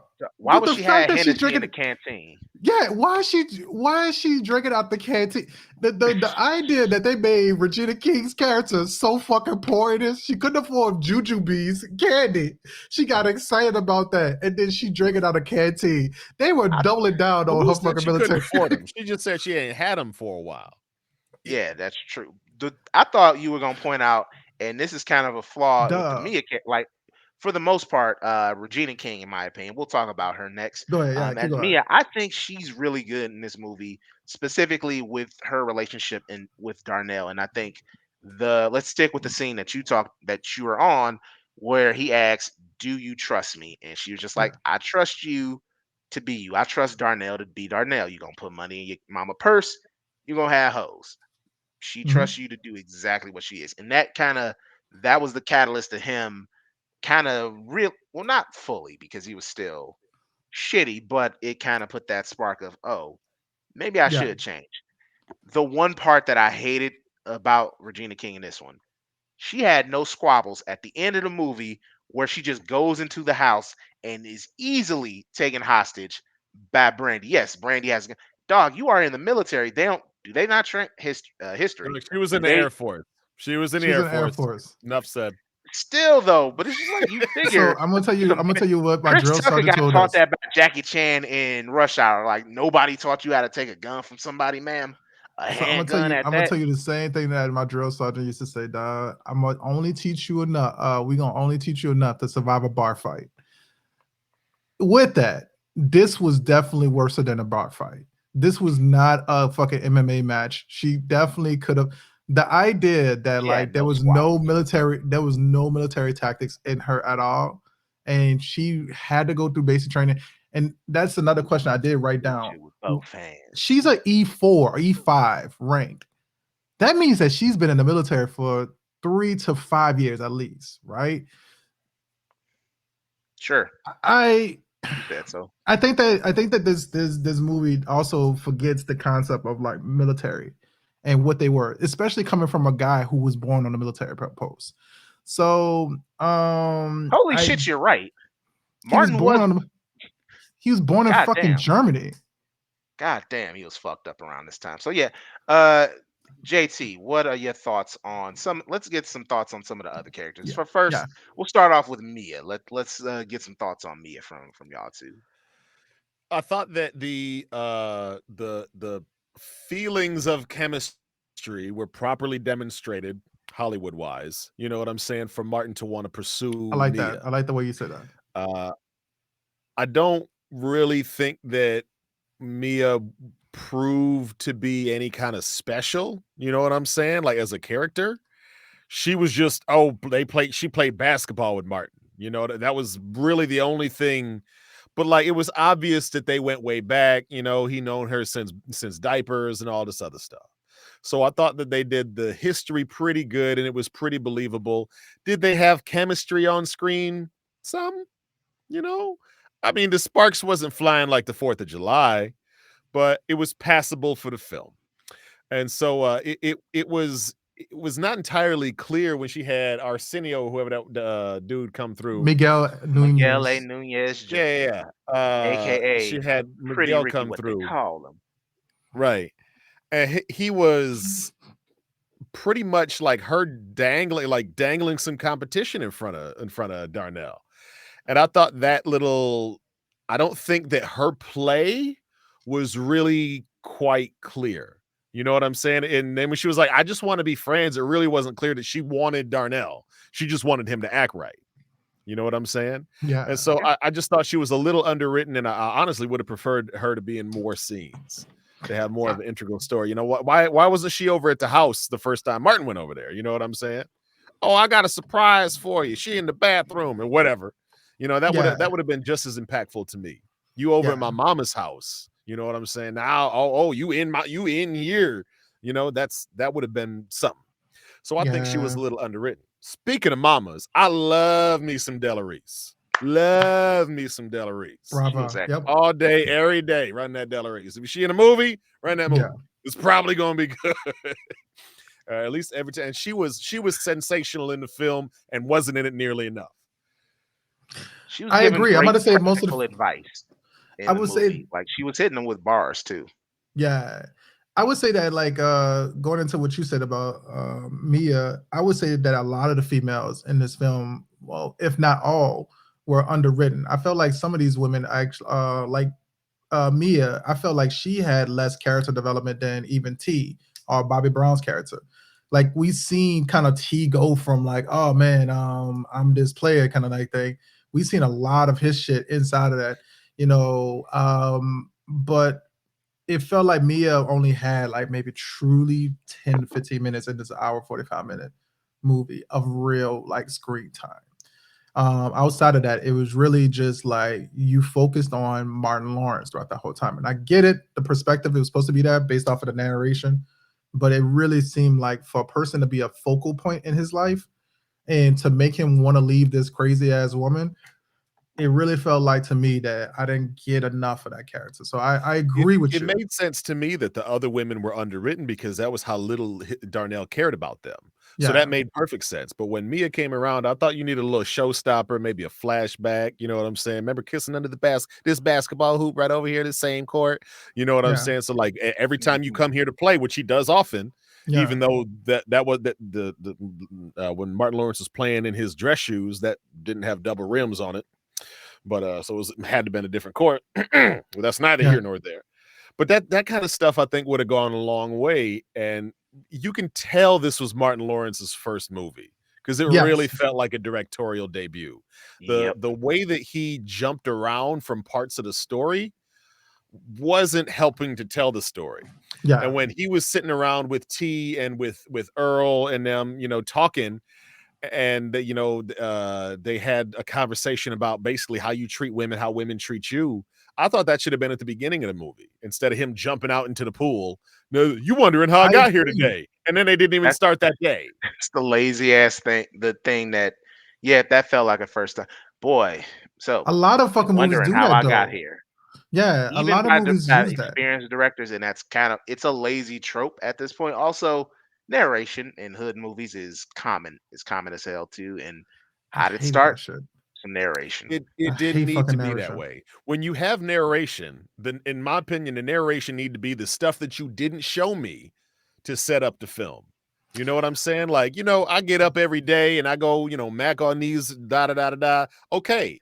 But Martin Lawrence could have just started the movie with him running around all these hoes and you would have known his character. We didn't need you to tell him, I got hoes. I got hoes. Yeah, I'm running around especially Exactly. because town getting hoes. We it's didn't just need because that. of the fact that in some of the scenes he was hollering at girls that weren't even paying no mind to him. Like the one Right. where he was like at the very beginning when he pulled up, "Hey ladies," and you see the girls just like, Did not give a damn. damn at all. But I will say this, man. If you're gonna use a narration, I feel like you need to do it right.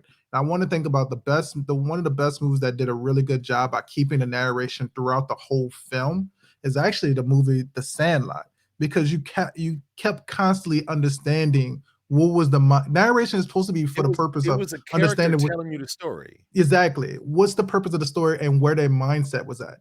I got and a lot of these films, especially this one, who's plagued by it. Your very first like two scenes is this narration, and your very end scene is narration. In between that, I'm getting told the story about it, all three or four, or so on and so forth, characters, and that defeats the purpose of the narration because it's not But coming from one listen, perspective; if it's you coming from start with multiple perspectives. narration and you pivot off of narration, you have failed the narration. Because Exactly, the narration is the voice elevated above the situation, who has either exactly, been through the situation or knows the situation intimately, and they are telling you the story. The exactly. problem is with movies, show the narration. If you can Yeah. do that, it's a more effective film. Yes. And we see Martin Lawrence fall into one of the many common tropes. Like you said, a lot of hood movies got narration. But you know what narration actually made sense? Baby Boy sets the whole scene in that first scene where Tyrese is naked up in the incubated chamber. That was weird.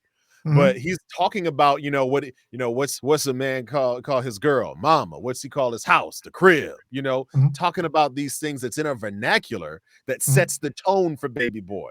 And then I don't think they went back to the narration after that either. No, they kept it very No, limited. They And kept it that's very limited. that's the I tasteful think, way to do it. You yeah, setting the precedent for the film, and then you move on. Menace to Society, I think, utilized narration pretty good too, because it Mhm. was Kane basically telling the entire story and giving us context in a lot of spaces. And So when I his think character died, the narration died. it ended.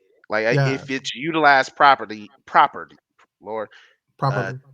use the movie, like, yeah, use it properly, and narration can be a useful tool. And here, didn't do it because it was very awkwardly placed. But Yeah. let's talk about the club that Darnell is the club manager for, along with T. Chocolate City.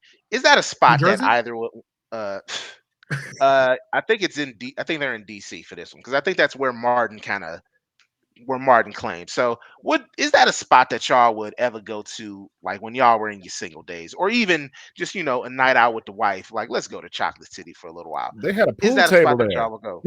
It's Is that a like? Is it a nightclub? Is it a bar? Is it all in one? Like it Was was a this really nightclub taking place bar in lounge, DC? bro. it was It looked everything. like a very interesting place.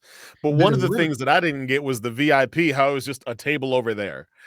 You know what I'm saying? It wasn't like Sorry That's another ass the floor thing with I'm an saying. They VIP. kept talking about exclusive this spot. VIP. What is the VIP?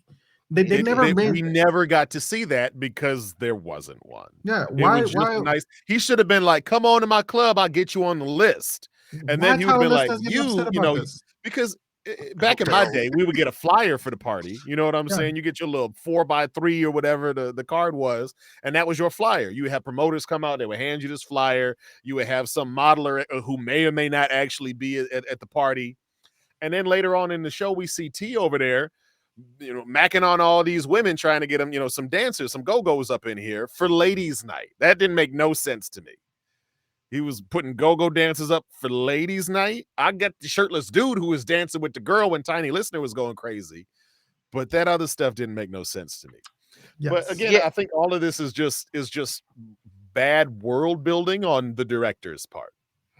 and he was Um, also one of the screenwriters as one of the writers as well. Oh, That there was a actually lot of leads me screenwriters. to one of the worst parts of the movie and one of the most unrealistic part. It was the scene in the club when Martin and Bobby Brown beat up Tiny Lister. that's That what I threw me. said. I'm like, Why who the did fuck? Tyrone get Like, all mad? Why did Tiny how? get all mad? And We it's just needed to like, see all that.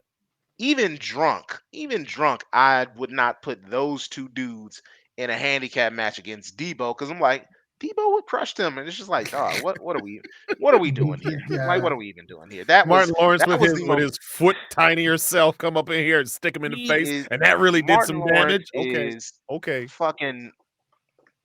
This man the jo- is this is him in the movie.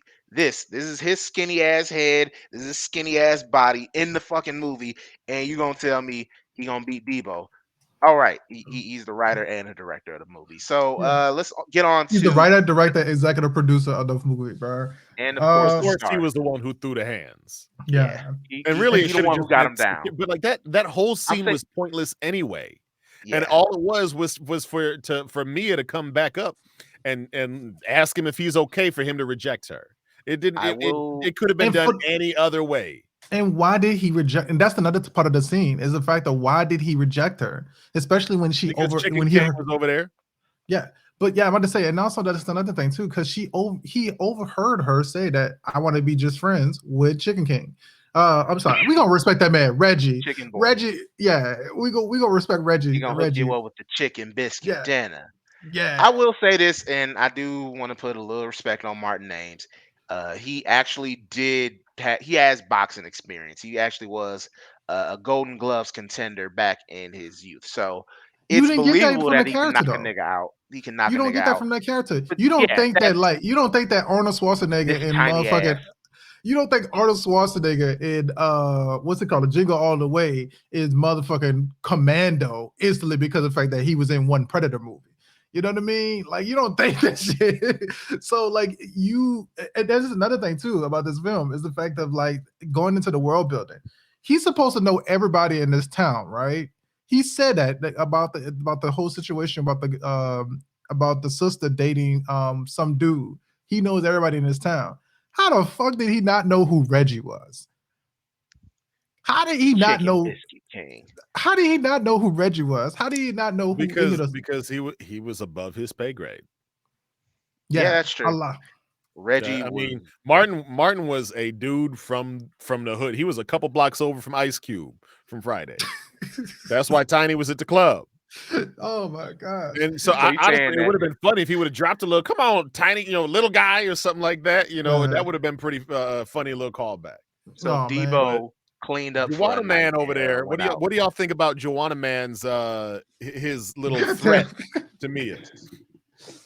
Dog. I like This is the thing. I like Miguel A. Nunez Jr. I think when he is in a movie, I always like he's one of them people. I always like seeing him. This was kind of a nothing role for him. He did fine with what he was asked to do, but Pretty Ricky. He was basically a lesser version of Pretty Ricky from his appearance on Martin. That's Yeah, basically what this role as Reggie was. He was just stunting on Martin the entire time, which is funny because this is an Martin enhanced. tends to it's a version of Pretty Ricky from Yeah, Martin. that's So all it was. So, It was an enhanced question, version of this. what do y'all think that in my opinion, I really didn't see the point to friend zone him if you Mia. You need to keep your options open because that's what Darnell's doing. Agreed. he's a And so millionaire too. Right, right. Why would you Agreed. not want to bag you some high class Cholesterol B? Let him put some of the and McNuggets in you. Right. yeah, Right. And if he coming out to the hood to you and he got a In a meal for Porsche. you, you got some jujubes, he got a whole chicken meal with some biscuits. Okay. Chicken fixing dinner. Like my But bruh that's in why a they kept calling Porsche. her That's the nappy thing. girl. They was like, cause you a ghetto girl. You like them chicken and biscuits, don't you? here's the wild thing too about that situation. When Brandy, Darnell, and Reggie and Mia, Mia. they all were talking at one point in time. I told my wife, man, and because my wife was watching this fucking movie, man, and I f- I felt like no matter what, Martin's character felt like he was out of place, and I felt like they definitely showed that later. You felt like there was a certain type of like class or like how to act in public when it comes to like each other, and I wish that I would have seen the interaction also between Brandy and Reggie's character because they are two class like are all a class higher. I thought that was going to be a thing too, and he Thing should have been like, "Hey, Brandy, I know you. I seen that house over there that Martin went to look at. I I kind wish of that they like would have that one. had that. That would have been dope. That would have been a Yeah, flex." yeah. But That That would have been fucking hard. Oh, how it you was know bad Reggie? uh world Oh, building that he didn't I know saw who his she dad a was. house. Yeah. that's Right, because something that a more he experienced should have been writer like, or director would have pointed out. I think it would have been interesting if she had sold, if Brandy had sold Reggie some of the properties that his chicken restaurants Ooh. were on. You Mhm. know what I'm saying? And so Yeah. she would have been, "Hi, we're acquainted," and then all of a sudden she'd be like, "Oh yeah, Mia, you got a nice man there." You know what I'm saying? Or Mhm. give him a compliment or something just to rub it A in Martin's sly face. compliment. And that kind So of stuff, as opposed to making Darnell feel small, would have really kind of, I got to go do something about this, yeah. and kind of help contribute to his little change of heart. Yeah. Yeah. Do you think that like it would have made this movie a little bit more interesting if you would have seen Mia also have that crossroads with so Darnell is having a fight with Brandy, but then also have the crossroads of Mia with Reggie. I didn't see any reason to friend zone him. And Yeah. it didn't he Reggie made one snide comment about Darnell, and that didn't seem enough to me to put him on the bench. Yeah. Yeah. So I would have liked to see him do like some more rich assholey stuff as opposed to just flex his money, because all he did was flex the whole time. But he should And have he only been like, flexed "Oh, because why you Darnell with was this there. broke dude or whatever?" He ain't even rich. His Brandy bought him all them clothes or whatever. That would have been something, to try to detract from his character so he had a better standing, would have been a good reason for Mia to reject him. But I don't Yeah. feel like we got that. We just got main character plot armor, and that's why she shot him down. Because she Pretty was much. she was talking about, I'm gonna go back I'm gonna go re-enlist if it's what's best for me. So obviously she was considering what was best for her. Why did she consider he wasn't best for her? A Exactly. dude who's rich, interested in him. She could have said some stuff like, "You could And have he could have paid anybody. You only exactly. want me because he beat you in that basketball game one time." Like there could have been something, but there was just nothing there. It didn't seem like it was thought about. Yeah. That leads Um oh, go right ahead, go ahead. history. No, finish what you was gonna say, man. No, I was gonna say that leads me into another question, and I think it's kind of obvious. Do you think another director, like one who's a little bit more experienced, should have had a hand in this? I think if you get someone this is who's kind of in their bag, like say a Malcolm D. Lee, I think he could have did a better job with guiding this movie and maybe gotten better performances out of particularly Martin. I think we could have gotten some more development in the character with Mia. I think we should have got way more time with Mama Wright, because Della Reese, why not use her as much as you can? But I do think, and I want to know if y'all think this, would a more experienced director have made for a little bit better of a product? Got to. Yeah, so my thing is this: this movie would not be feeling like it should be canceled today if there was another director inside of the chair. Depends on what the director was. Also on top of that, you would have to be able to have a protagonist that it makes sense why he's being well for villains. You want to have a villain that you can relate to, but this villain felt like she was supposed to be the protagonist, not necessarily the antagonist in a lot of ways because of how dirty he was doing the shit to her. And a lot of that misogynistic shit was that like the scene where he was at they did the horseback riding. and he was really fucking pressuring this woman to just fuck him. And realistically, he didn't pay for horseback riding. He didn't even pay for the fucking fish and chips, I'm pretty sure, that they got from the random restaurant. She took care of him throughout the whole time. So he just felt like that dude that kind of just needed to be put in his place. And that's essentially what happened. You mean at the very end. So I think that another director would have put it in the context of like, no, we ain't gonna have him stalk her all the way at work, because if we stalk her at work, then you mean it would make him look like he's the villain himself or he's about to kill somebody. Because that's what he did. He stalked her. He followed her at a job, you know what I mean? And he forced her to Wasting her like time and her money. But exactly. And then so could like try to coerce her into fucking sex. And that was male chauvinistic, like fucking in a forced way, pressure her into fucking sex that she probably was trying to be patient about. But go ahead. What you was gonna say, JT? I think that their little falling out would have been more effective if after her birthday she showed up at his house and he had Mia in the other room. That would have set her off, I think, properly. But because he showed up at her house afterwards, tossed the knife down for no apparent reason, and then she shows up at his house the next day after, the next morning after, trying to be like everything is cool. Nah, she should have showed up and been like, oh, you over here with this floozy. That would have been, I think, in my mind, that would have been a proper jumping off point for her to break like that. But Yeah. then when she done figured out Martin was, who she thought he was the whole time to begin with, even after saying otherwise. So I really, there is such good bones to this movie that really just needed to be fleshed out and tied together better. And then you would have had a pretty classic, Fatal Attraction 2.0 type situation. Yeah. I just It's I amazing. Like go ahead. the one thing I think they got absolutely right was the scumbag behavior of Darnell. Like I think because Martin is the main character, his behavior was like he nailed that because it's just like God, my nigga. Not only did you keep her limo the entire day, you go to another woman's house while the limo driver's just there. So you expect the limo driver just to be like, To just not say nothing. nothing happened, and That's then you my that's what I'm throw about to say my all these point. clothes Yeah. out and like just real quick, shout out to Peaches. Shout out to Stacy J. Johnson as Peaches.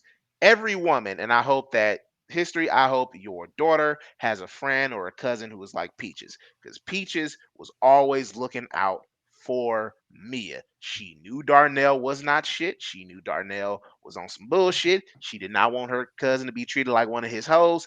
She was always on his ass. And you know what? Shout out to Peaches. Every woman needs a Peaches by her side as a sidekick to make sure she is protected. So Yeah. I hope every woman has a Peaches out there for her because she knew Peaches knew. Peaches knew what Yeah. Darn. They live in the same city. She's like, dog, Darnell, he out here with these hoes. Uh, I ain't gonna have him do my cousin like that. It's hilarious. I want to ask so you a question. History. okay, Go gotcha. right ahead before Well, what I before was I get gonna to the say, question. Go going right ahead. into like JT point is a little bit earlier, is that like this movie would have been better for two different scenes. And one, you could have just not been lazy with this. You could have not wasted time of like the Tyrone character in this. If you would have just simply just showed the limo driver, she calls the limo driver and said, "Where are you located at?" And you would say, "Oh, I'm here. This is the location." That would have been simpler to be able to transition to, "Oh, she got the cake on the front door, the doorstep, or something like that." Or lazy, not a lazy scene. He woke up to the smoke and for bacon and shit like that. All that's going on, right? But not that scene happening at his crib, happening at Mia's crib instead. That would have been crazy. That would have been Oof. crazier. That would have been crazier. So That's now when She you, showed up to another broad's house and mhm, started cooking him dinner in her or breakfast in her house. Yeah, yeah, while she's that would have there. been while certifiable right she's That there, is and she would have that. probably said something. Go ahead. Now I was gonna say that would have been the bunny in the boiler moment. Like in Yeah, Fatal Attraction, it's the bunny in the boiler. That would have been that moment. That would have been an yeah, all timer.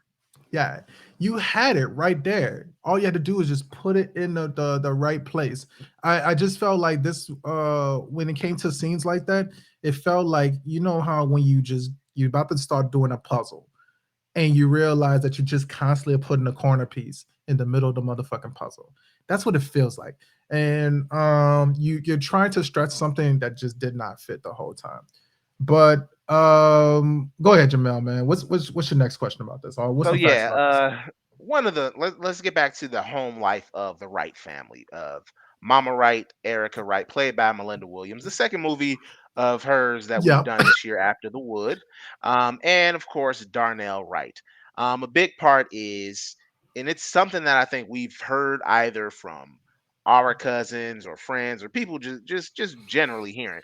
What do y'all think? And just can y'all give me a definitive statement on the whole men who are overprotective of their sisters, who don't want their sisters, mama, cousins to be dogged out, but are so cool with doing that to others? Can y'all give me a little bit on that? And history, we'll start off with you.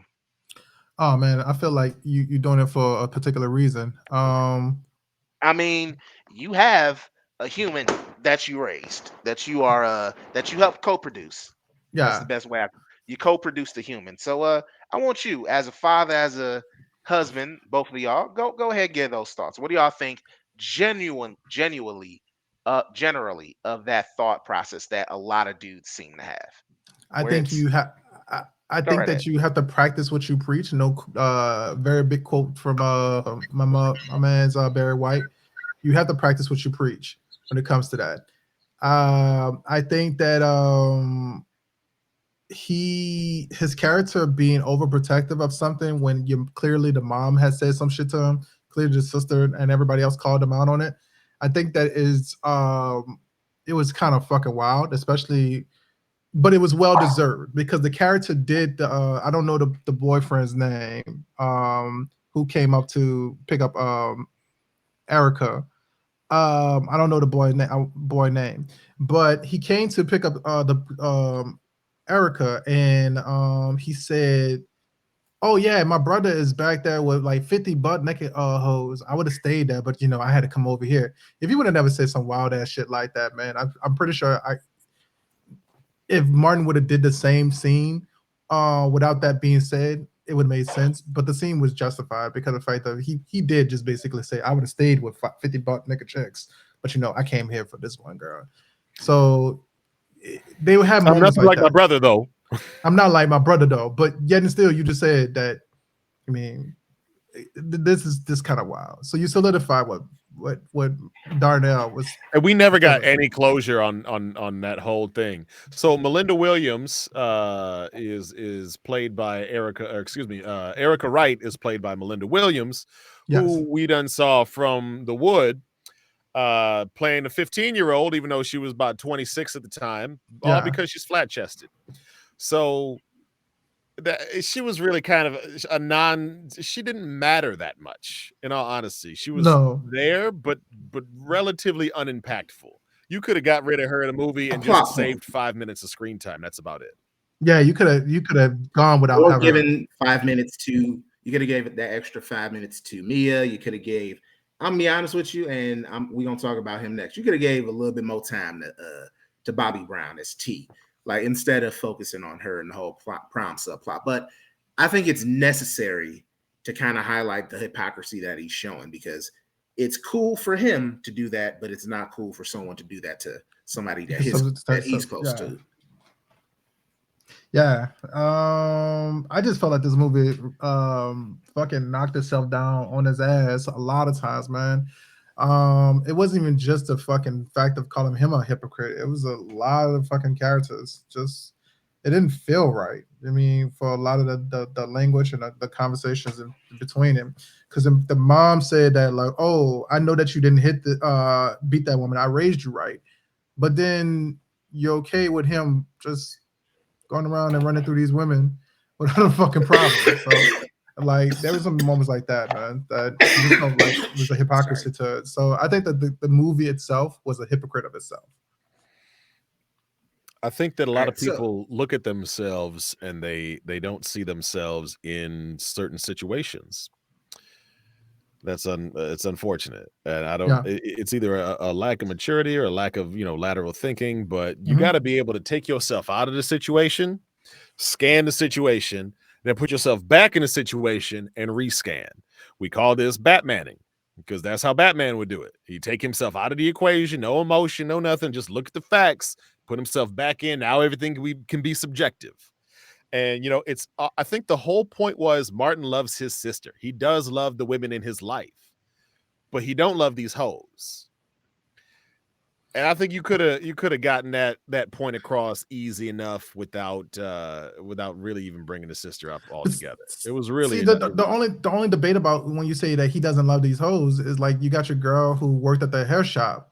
She wasn't giving him like that much play. You know what I mean? She really, Nikki is her name. She really just cared about the VIP. That's where she got mad at. Like, yeah, oh, so I'm not in VIP. Which again, we've established Chocolate City has a terrible VIP section. But she wanted that shit bad. But you know what, man? Bobby Brown said the most logical and the most metaphorical shit in this whole film. Bruh, we looking for the stripper, the exotic dancer type. And I think that the whole movie was looking for that whole skit was funny. Can we just talk about that for a second? That whole Bobby Brown. That was audition, Bobby Brown's Tuesday. he was just wilding in that. That was beautiful to see. Of all the people in this movie, I think who I genuinely think Darnell did the dirtiest, aside to me, I think it's the character played by Tasha Mack, Wendy Raquel Robinson, Piggy Greer from the Steve Harvey Show, Gwen, because she had all them kids and he was making promises to do stuff with the kids and go to Disney World and shit like that. Yeah, just I find it to be a scumbag thing if you're gonna date a woman with kids and then make promises to the kids and then you just basically dog her out. I find that to be very. And them kids, since they got the idea, they ain't gonna let that mug go. God. That is some scumbag. And then they're gonna get mad at the mom. Why'd you get rid of him before he took us to Disney? I did like how the little boy was just like, roll punk. Like, that was the best line in the film. That was hilarious. 100% best line in the film. I don't know, man. That we looking for that strippers. Exotic dancer type. That's pretty fucking strong. That was pretty solid. That was the best little man of the house come through real strong, man, with a cake strong. I'm gonna also give T credit for being the smartest person because as soon as Brandy kind of sensed his bullshit, he moved on. He was just like, she's stuck up, and he moved on. Darnell, he was just like, ooh, pray, and he kept going. So Bobby Brown may have been high as fucking Pluto. He knew, like, I know an L when I see one. So we're gonna get into the. Go right ahead. Can we just admit that, like, in a lot of ways, Brandy was the Jada Pinkett type, because she spent the whole time. Like, my wife actually picked him out on this one. Is the fact that she spent the whole time grooming him, the whole time. She dressed him. He even, like, when they showed the montage, he was fighting off the clothes like he was a fucking kid. He had some fucking toddler fucking aspect of him. And you mean modern Jada Pinkett, not the cougar grooming shit. Pinkett once again all seen added onto it. 90s Jada, not set it off, Jada. No. Okay. Yeah. Not set it off. 20, 30 years between them. You got to be specific. Well, yeah. So it felt like she was grooming cougar that shit. I don't think so. I think again, she was trying to put her man on because she thought she finally had a good one who cared about her, unlike the last asshole. Because he lied to her. I felt like she was grooming, man. I don't think history. I think we're of different minds of this because this is everything in the movie is Darnell's fault. At any point, he could have backed away. He shouldn't have said, "I love you," because that was the rule that they had. Like, never say "I love you" to a girl you're trying to pursue. And he said, "I love you." They just talked about that, like, prior to that scene. They just talked about it. They were drunk. Dog. But at the same token, wait. At the same token, though, that nigga stalked her ass at her job and did all that other shit. If you've been telling this dude no, and you sound that she's seen something in him that she was like, all right, maybe I can work with that. And you see that she started bringing him to, like, different places. And I get what you're trying to say, put him on, but the whole purpose was she told him as well that you don't have to go to work. You don't have to do nothing. I'll take care of everything. Your job is just to stay at home. And then she did kind of was like, well, all right, I'll buy you your own club. She was grooming that dude. She was grooming him to the aspect that like, all right, I'm not gonna let go of him. And then even when they got done with like having sex and shit like that, she was like, oh, what are you talking about? And it was about like the whole aspect of like her being in control of him and then saying that, oh, my men were the best. That's grooming.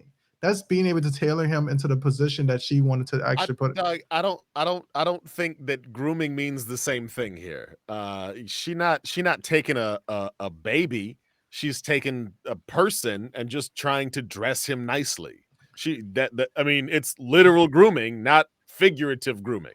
You know what I'm saying? She's trying to make sure he looks nice. She said, "I like my men wearing nothing or the best.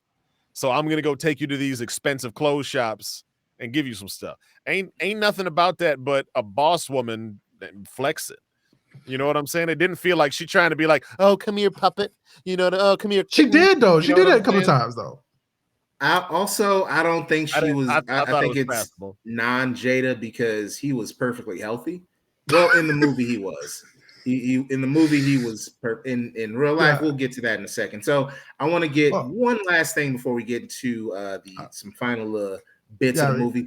What was y'all favorite petty punishment that Brandy gave to Darnell?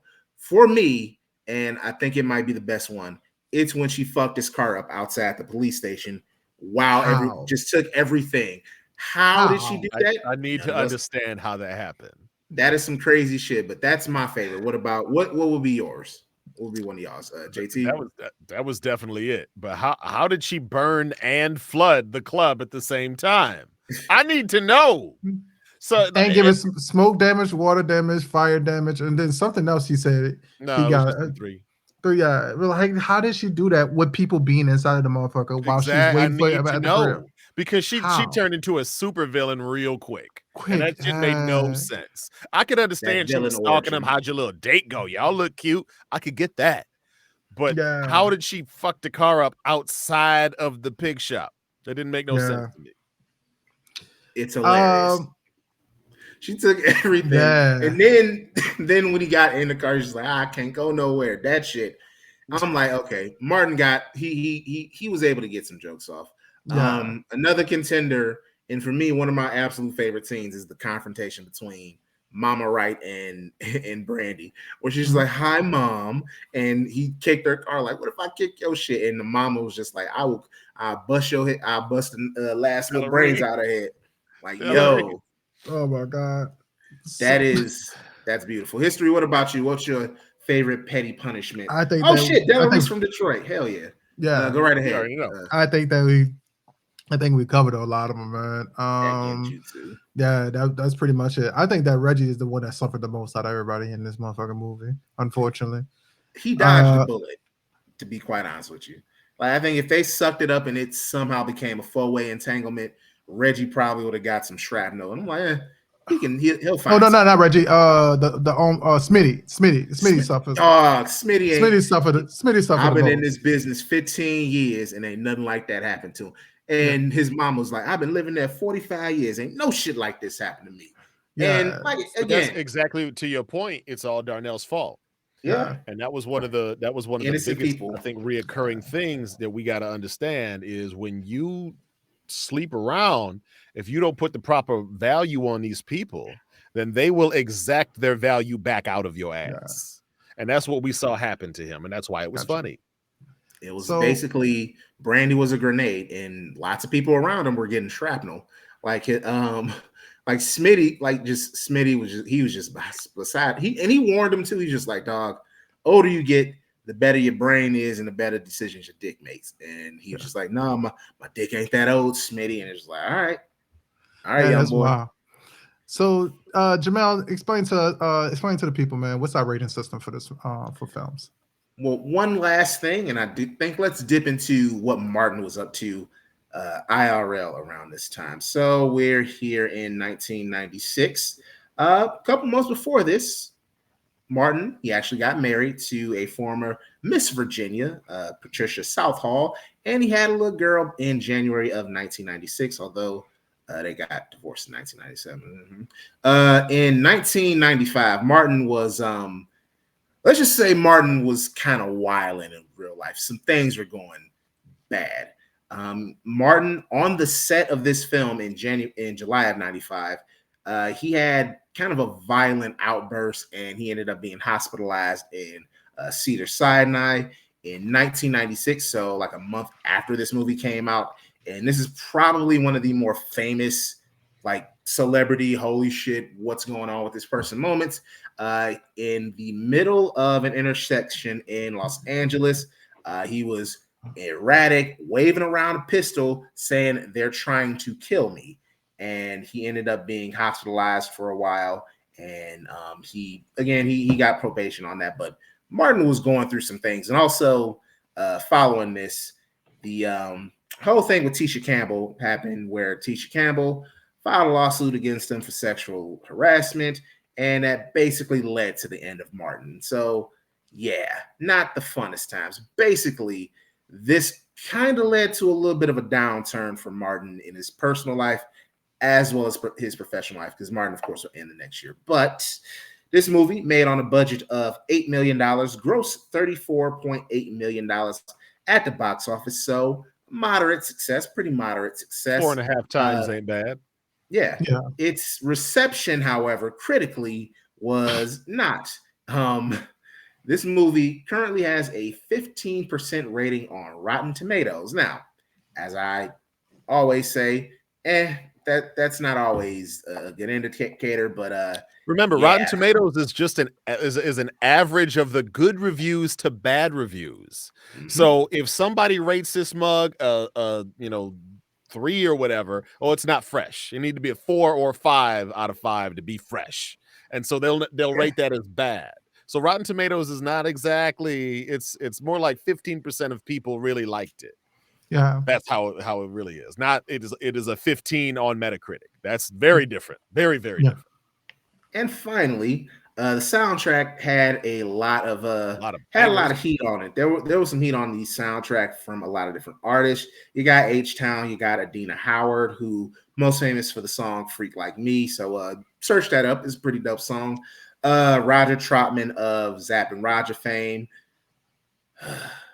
It's a 90s movie, a 90s black movie. Guess who on the track? R. Kelly. Yep. We got Tevin Campbell. He's on here. That's happier news.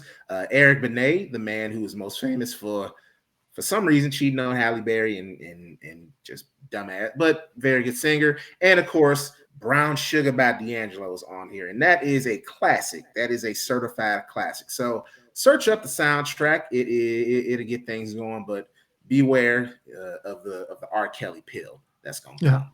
Now, as y'all know, on the Historical Voices from the East Side podcast, we have a 5-point rating system, a 5 out of 5. We call that a winner. 4 out of 5 is an edger. 3 out of 5 is a slumper. 2 out of 5 is a sleeper, and a 1 out of 5 is a dumpster. Now, for A Thin Line Between Love and Hate, the directorial debut and only movie he's ever directed by Martin Lawrence. History, what say you? What is your rating for A Thin Line Between Love and Hate?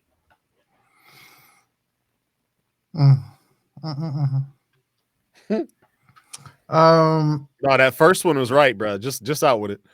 Go what you got. This is a dumpster, dog, for me. This was a certified dumpster for me, man. I know I don't give a dumpster a lot of times for films and everything like that. I didn't like this movie. I think that it would have hit different if it was a 90s movie, but if I'm going based off my opinion now, I didn't like this movie. I didn't like this movie. I didn't like the idea how they was fucking treating women and shit like that inside of it. I didn't like the fact that the idea of like the stigma of what a black man could be around women. So they should have had some contrast. Yeah, you only had a little bit that was Smitty. I'll say that. Yeah, that was like, but that was only like that was all of 90 seconds worth of contrast. Yeah. So good question. Do you Even a think the dude that movie had a would have fucking been? impairment. Go ahead. Do you think the movie would have been better served if Martin's character, if Darnell's father was not dead, but his father was actually alive, and we could see, and we can get kind of Della Reese and maybe shit, it's in 19 Della Reese and maybe my man from a different world, Glenn Thurman, the military dude, like maybe they were the parents in this movie, and we could have like kind of that contrast and maybe get some moments of Martin and of Darnell and his father. Do y'all think that would have improved? Yeah, he would have been more of Kind a of the useful portrayal. character than Melinda was Sister. character was. Sister was. Damn. He would have been a useful character. But yeah, I give this a dumpster, man. I just I felt like there was no purpose. Even like I said again, like you had Daryl Wright's Daryl, what's his name? Daryl Right, yeah, his real character. He was fucking with a stutter. Dog, this dude was was fucking No, stuttering and Daryl talking about Mitchell. bitches. Daryl Apologies. Mitchell. Yeah, he was even calling girls bitches and hoes and saying that they ain't good and shit like that. But you got a full fucking stutter, dog. You can't talk right without getting drunk. So yeah, I just didn't like this movie, man. I didn't like with this movie. I didn't like how it was. Even the guy in the back alley, Face on Love, was like bitches and hoes. This movie hated fucking women, and this movie hated fucking black men in a lot of ways. That's what it felt like. But go ahead, JT, JT. what say you?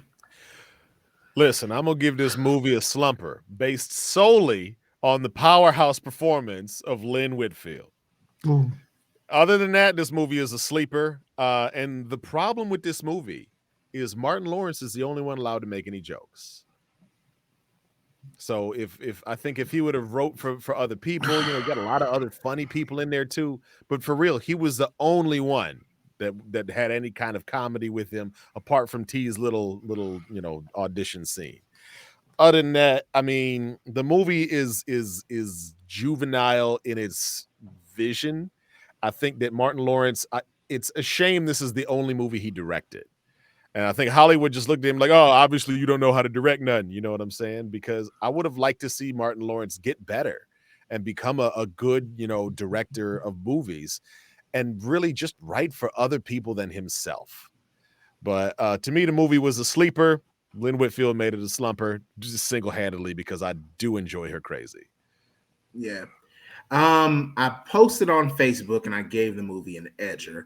I kind of want to take that back because it's sitting on it. Like I will specify why. Lynn Whitfield, history. Dog. Fix your face. It is my heart right now. That is what my heart was like. Fix your face because I'm about to explain why I'm giving it a different rating here. I think we need to vote some reasons after this one. We done spent the last hour shitting on it. Can I? No. Go ahead. I actually watched the movie. I watched the movie twice. I watched it once, a couple days ago, and then I watched it again today. And then sitting with the movie, the flaws kind of came out more. I'm with you, JT. I'm giving it a slumper, mainly for two reasons. One, Lynn Whitfield, and two, Della Reese. Like, even though she wasn't in the movie enough, that she's funny in what she did, and she was giving out practical real world advice and just like, hey, stupid, quit putting your dick in all these random women. Also, why are you giving these hoes my phone number? And of course, crazy ass Lynn Whitfield's performance. I do want to just, before we end the movie review, it is kind of funny thinking about the 90s player movies.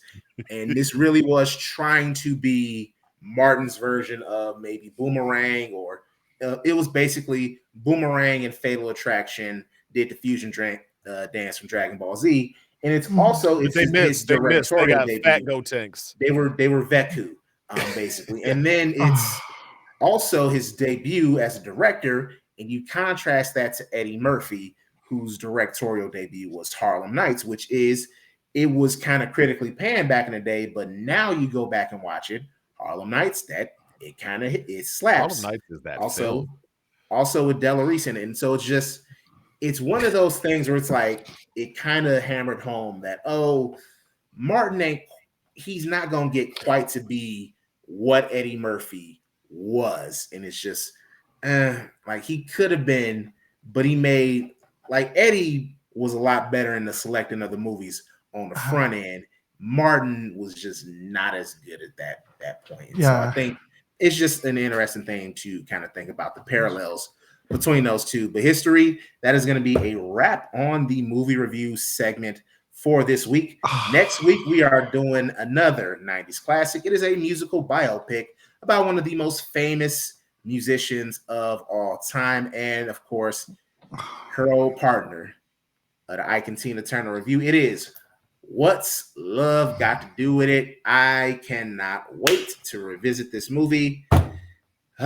It's going to be something fascinating to see. So, history, turning things over to you to help lead us and then get us to JT to wrap things up for the week. Oh God, you realize that like this is your Friday at the next, right? This is like part 2 of this shit. You this is your History, spring what history? This is your but job to wrap us up for the I'm week. about to wrap it You up. ain't got I'm to just do about all to wrap it the. up. You ain't got to I'm do about all to- the Oh, all preamble. right. You got to lead us all into right. JT's voice of the week. With that, you can be able Preamble. to you I got you. I'm not gonna talk shit about you no more. You made your decision. With that, you can find us on wherever you get your audio acoustical pleasures from. Thank you very much for listening to us this week. Now, with that, man, we have all this craziness that we got to go through all the rest of the world, man. We got people shooting up schools. We got people who getting locked up for shooting up these for talking about people shooting up these schools. We got people who are saying come to the White House even though the other team won. We got a lot of madness in this world. So with that, we turn to the voice of reason to be able to actually guide us and be able to put us back on a straight and narrow path, to be able to actually have us be able to have the best and turned out weekend on this day. And what better way to get that voice of reason to turn to Jonathan, aka JT the voice. JT, what's the voice of reason this week? I want to talk to y'all about talking. I remember playing Metal Gear Solid 5: The Phantom Pain. Spoilers for that game coming up, y'all.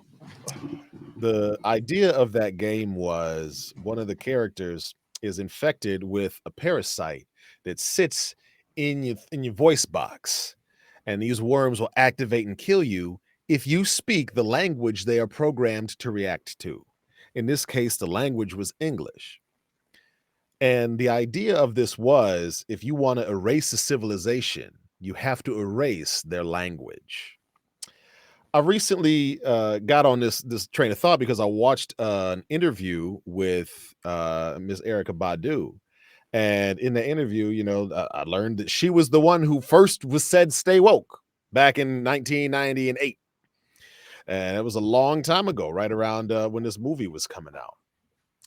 And to see what woke has been used for now is a hilariously far cry from what it has actually meant.